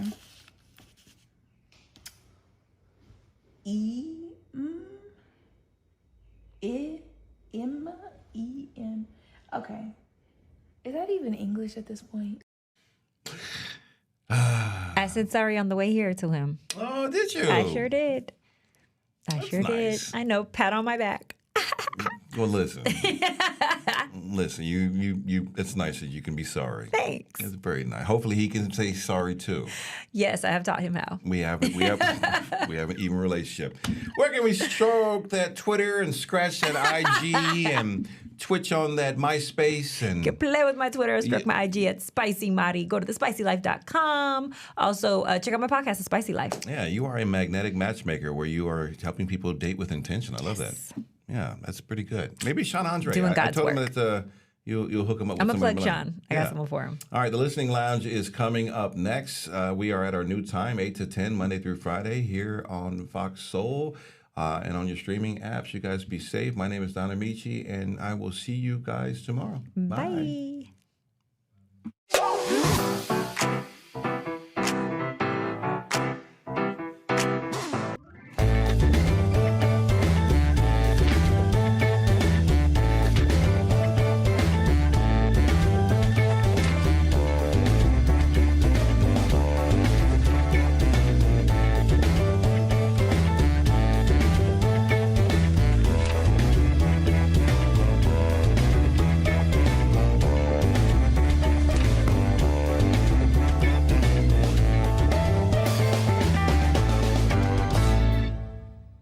Welcome to Fox Soul's The Listening Lounge, where you come to find your favorite new audiobooks that will leave you inspired and wanting more. I'm your host, Derica Abraham. This week, we're showcasing Dr. Lakeisha Hallman's No One is Self-Made, published by Day Street Books, a HarperCollins imprint. In this audiobook,